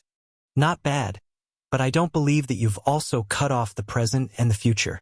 With a thought, the North Star Emperor froze the scene and used the void as a basis to push the river of space-time back to the future. Hiss. Is this what a Taoist master can do? Shaking the universe with a raise of his hand and playing with the river of space-time. How terrifying. At the side, the powerful beings who were monitoring the North Star Emperor were so shocked that they were speechless when they saw him playing with the river of space-time. Such means and such a realm were what they dreamed of. At this time, they didn't dare to disturb the North Star Emperor. That was because everyone could tell that the North Star Emperor was in a fit of anger. If they interfered with him now, would they really want to die? Moreover, the North Star Emperor was currently investigating the real culprit behind the Heavenly River's breach. If anyone interfered at this time, wouldn't it be equivalent to admitting that they were the culprit? The Heavenly River's breach caused a flood in the Eldritch world, and countless people suffered. The karma involved was no less than killing the human emperor. Who would be willing to take the blame? At this time, not to mention the North Star Emperor, even the powerful beings were cursing the mastermind in their hearts. Why did he touch the Heavenly River all of a sudden? Wasn't he looking for trouble? One had to know that the attack of the weak water was indiscriminate. Any existence in the Eldritch world would be affected. In other words, their subordinates were also within the attack range of the weak water. However, the only consolation was that the human race was the most powerful, so they were affected more than others. That could be considered a blessing in disguise. After finding out the identity of the mastermind from the future, the North Star Emperor didn't hold back. He directly used the future to deduce the mastermind's location. Die! After taking a few glances, the North Star Emperor realized that he didn't know who the mastermind was. He couldn't be bothered to pursue the mastermind's purpose. He directly took out the Zichin sword, broke through the void, and slashed at the mastermind. At the same time, in order to prevent the mastermind from escaping, he even mobilized the power of the North Star to forcefully seal the void where the mastermind was. Even so, the North Star Emperor felt that it wasn't safe. He then used the Buzhou Dao seal, a supreme spacetime technique to assist the North Star in sealing the spacetime. Swoosh! The Zichin sword slashed out, carrying the power of the innate sword Dao. It was like the incarnation of Dao, and it directly injured the mastermind who was caught off guard. Without a sound, the physical body of the person behind the scenes was turned into dust under the sword light. Buzz! Just as the body of the mastermind was shattered, a clear light escaped from it and flew towards the distance. That clear light, it was the innate, undying true spirit of the mastermind. Although he didn't know how he was exposed, he didn't have time to think about what was happening. It was more important for him to escape. However, before his innate, undying true spirit could escape far, he saw a star shadow that emitted a terrifying heavenly aura. The unparalleled divine aura froze him on the spot. Then, before he could react, he saw the shadow of an immortal sacred mountain appear one after another. It emitted an aura that suppressed everything. Together with the previous star shadow, it completely sealed his escape route. Go! Above the heavenly court, after seeing that the mastermind was completely suppressed, Emperor Gaochen waved his hand and summoned the million sword illustration to bring him over. Do you really think that you can do whatever you want just because you're an immortal? If I don't make you pay the price today, where will the heavenly court's face be? Emperor Gaochen, who had been suppressing his anger, finally found a target to vent it on. He grabbed the innate, indestructible true spirit of the mastermind and crushed it into pieces. However, that wasn't the end. Emperor Gaochen pointed at the heavenly court, and the golden dragon of luck formed by the heavenly court's providence immediately sensed it. It roared to the sky and swallowed the fragments of the mastermind's true spirit into its stomach. Today, I'll use the providence of the heavenly court to suppress your true spirit. You'll never be able to reincarnate. After doing all that, Emperor Gaochen's majestic voice resounded throughout the heavenly court. Assissus. On the other side, the immortal sacred mountain who witnessed all that was happening was terrified by Emperor Gaochen's means. That immortal sacred mountain was completely done for. Although the immortal sacred mountain wasn't immortal, it didn't mean that they couldn't be suppressed. Gao Chen used the providence of the heavenly court to suppress that person's true spirit and completely cut off all hope of resurrection. From then on, as long as the heavenly court wasn't destroyed, that immortal sacred mountain would never be able to regain his freedom. Such means, it was truly ruthless. It also shocked the immortal sacred mountain present. They truly felt the terror of a primordial chaos powerhouse. A powerhouse that wasn't inferior to them was completely suppressed in a few breaths' time. This simply smashed their pride into smithereens. The bloody truth told them that primordial chaos Dalio Jinxian was really not on the same level as them. The difference was extremely huge. Almost subconsciously, everyone unconsciously moved closer. It was as if only by doing so could they bring a sense of security. In fact, that was the case. If it weren't for the fact that they had more people, Gao Chen would have killed them long ago. After suppressing the real culprit behind the scenes, Emperor Gao Chen turned his gaze to Daluo Jinxian, who had destroyed the heavenly river. Humph! And you! Since the heavenly river has burst its banks because of you, then you should contribute to quelling the flood. With that, Emperor Gao Chen flicked his finger and sent him into the primordial world. At the same time, he used the will of heaven as a knife and slashed down along the bloodline karma of Daluo Jinxian. In a trance, a sorrowful cry seemed to come from the long river of fate. Then, the innate imprint in the body of a certain innate race of the primordial world suddenly disappeared, and their bloodline began to degenerate. In the blink of an eye, they were completely reduced to mortals. They didn't show any magic power at all. Even Tai Jinxian was no exception. Moreover, shackles appeared in the unseen world, locking their cultivation door, preventing them from embarking on the path of cultivation in the future. Without a doubt, this was the clansman of Daluo Jinxian. Because of him, they had paid an unbearable price. P.S. I updated 12,000 words today. I didn't go back on my word. I beg for votes next month. As for whether I will update tomorrow, it will depend on today's results.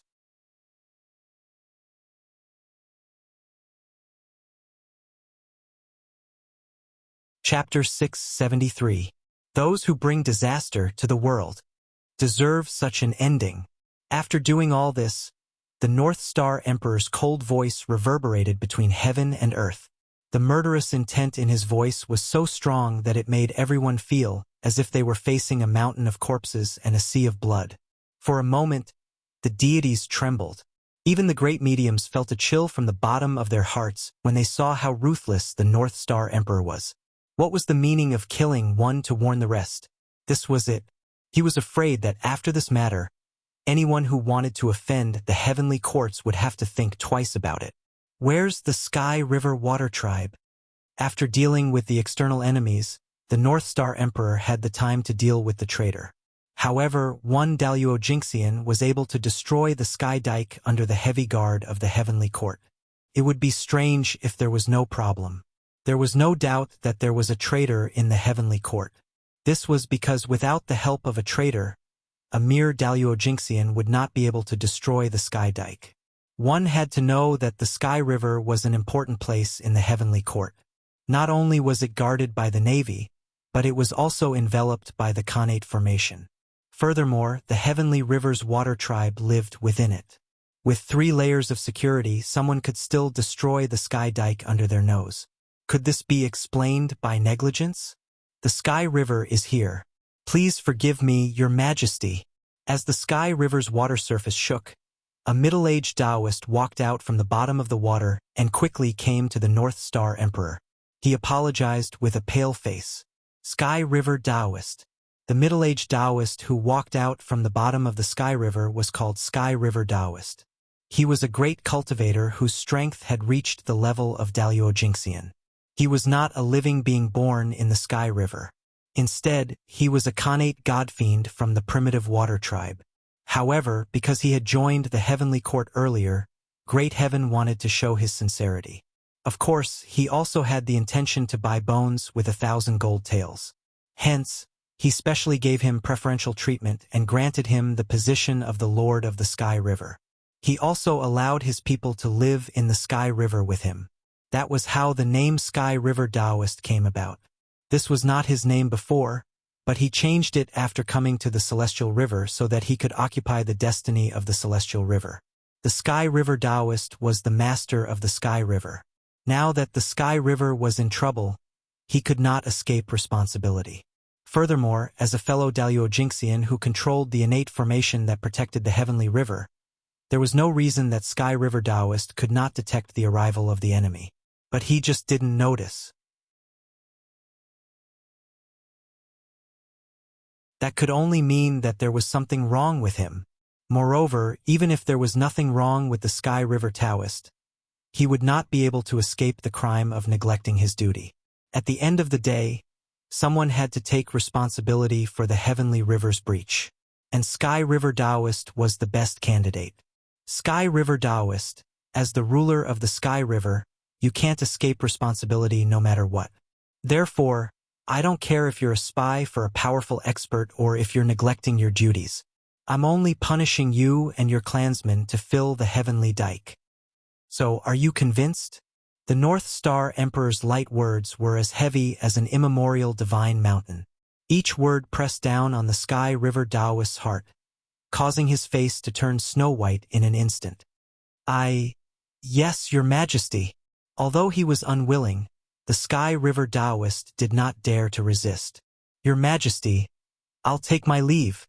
Finally, the Sky River Taoist bowed respectfully to the North Star Emperor and led his clansmen toward the gap in the Heavenly River. Rumble! The heavenly dike shook and swallowed the Sky River Taoist and his clansmen. In an instant, divine light bloomed and laws filled the air. It was so dazzling that people could not open their eyes. After everything calmed down, the Heavenly River had returned to its original state. As for the Sky River aquatic race, they had disappeared. They would not be able to appear in the Eldritch world for a few more eons. The North Star Emperor had suppressed the chaos in the Heavenly Court with lightning speed. The power of the North Star Emperor had shocked everyone. The world has really changed. Now any Tom, Dick, and Harry dares to cause trouble in the Heavenly Court. The North Star Emperor glanced at the great divinities and said casually.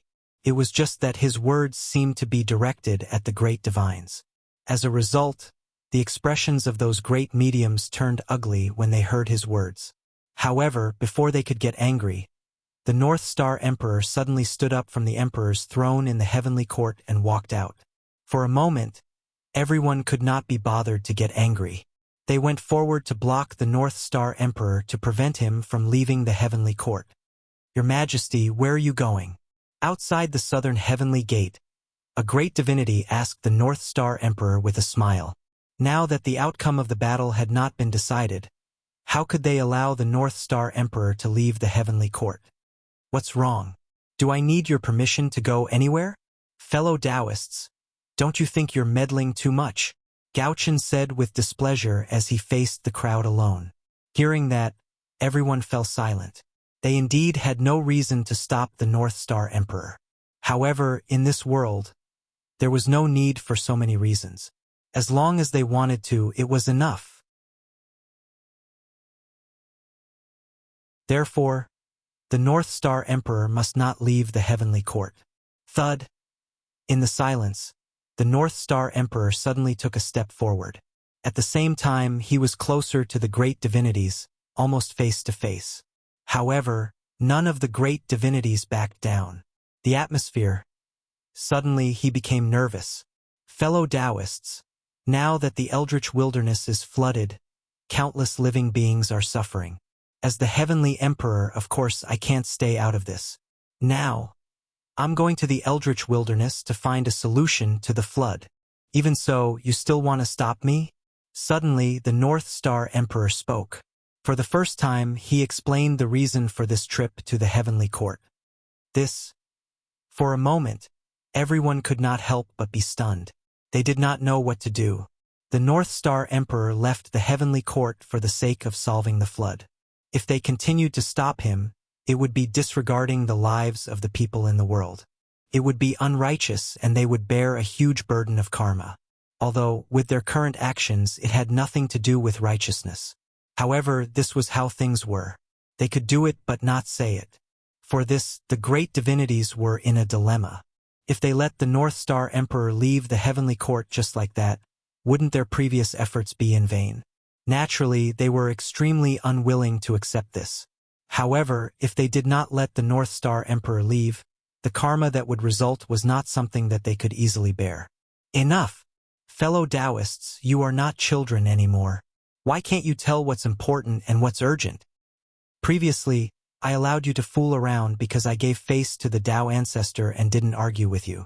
However, this is not the right for you to be arrogant. If you continue to fool around like this, then don't blame me for not showing mercy. I'll drag you all to the Purple Cloud Palace and let the Tao ancestor take a good look at his disciples. Seeing that everyone was still not giving way, the North Star Emperor's expression changed and he scolded them loudly. A great divinity was compared to an ignorant child in his mouth. What kind of humiliation was this? To be honest, the damage that the North Star Emperor's words caused to them was even worse than killing them directly. After the North Star Emperor finished speaking, the eyes of those great divinities turned red. If they did not know that the gap between them was too huge, they would have long swarmed forward and torn the North Star Emperor into pieces. However, even so, the violent killing intent still surged out of their bodies and stabbed towards the North Star Emperor without any concealment. TSK. The North Star Emperor only smiled contemptuously and did not take it to heart at all. A group of losers, they were not worth his attention. Those who lost to me will never be my opponents. I'll give you time to catch up until you can't see me anymore. This was what the protagonist of a novel that Feng Zichen liked very much in his previous life had said. It was also the true portrayal of his current state of mind. These people had already been left far behind by him. As time passed, this gap would become bigger and bigger. They were no longer existences on the same level. They were not a match for the North Star Emperor now, and they would not be a match for him in the future. Since that was the case, why would they need to save face for these great divinities? Moreover, compared to death, it was obvious that humiliation would bring more harm to them. The great divinities who had lived for countless years were not afraid of death. On the contrary, death might bring them relief. The long years had worn away too many of their emotions, including the fear of death. Perhaps, the only thing that could not be wiped away by time was their firm hearts towards the Tao. Death was not worth their fear, and the only thing that could move them was probably that face. The primordial world was a place that valued face very much. For this reason, the harm brought by humiliation was even more unacceptable than killing them directly. It was with such thoughts that the North Star Emperor did his best to humiliate them. This was revenge that left a deeper impression on them than killing. Get out of the way! Ignoring the killing intent on everyone, the North Star Emperor scolded again. You, secretly clenching their fists. Everyone suppressed the killing intent in their hearts and slowly opened up a path for the North Star Emperor to pass through. The reason why these great divinities made way was not because they were afraid of the North Star Emperor, but because they were afraid of Tao ancestor Hongjun. They were frightened by the words of the North Star Emperor that he wanted to bring them to the Purple Cloud Palace to seek justice from the Tao ancestor. If this matter did not reach the Tao ancestor would turn a blind eye to it. However, once the North Star Emperor made a fuss about this matter, the Tao ancestor would be embarrassed, and it would not be easy for him to seek revenge.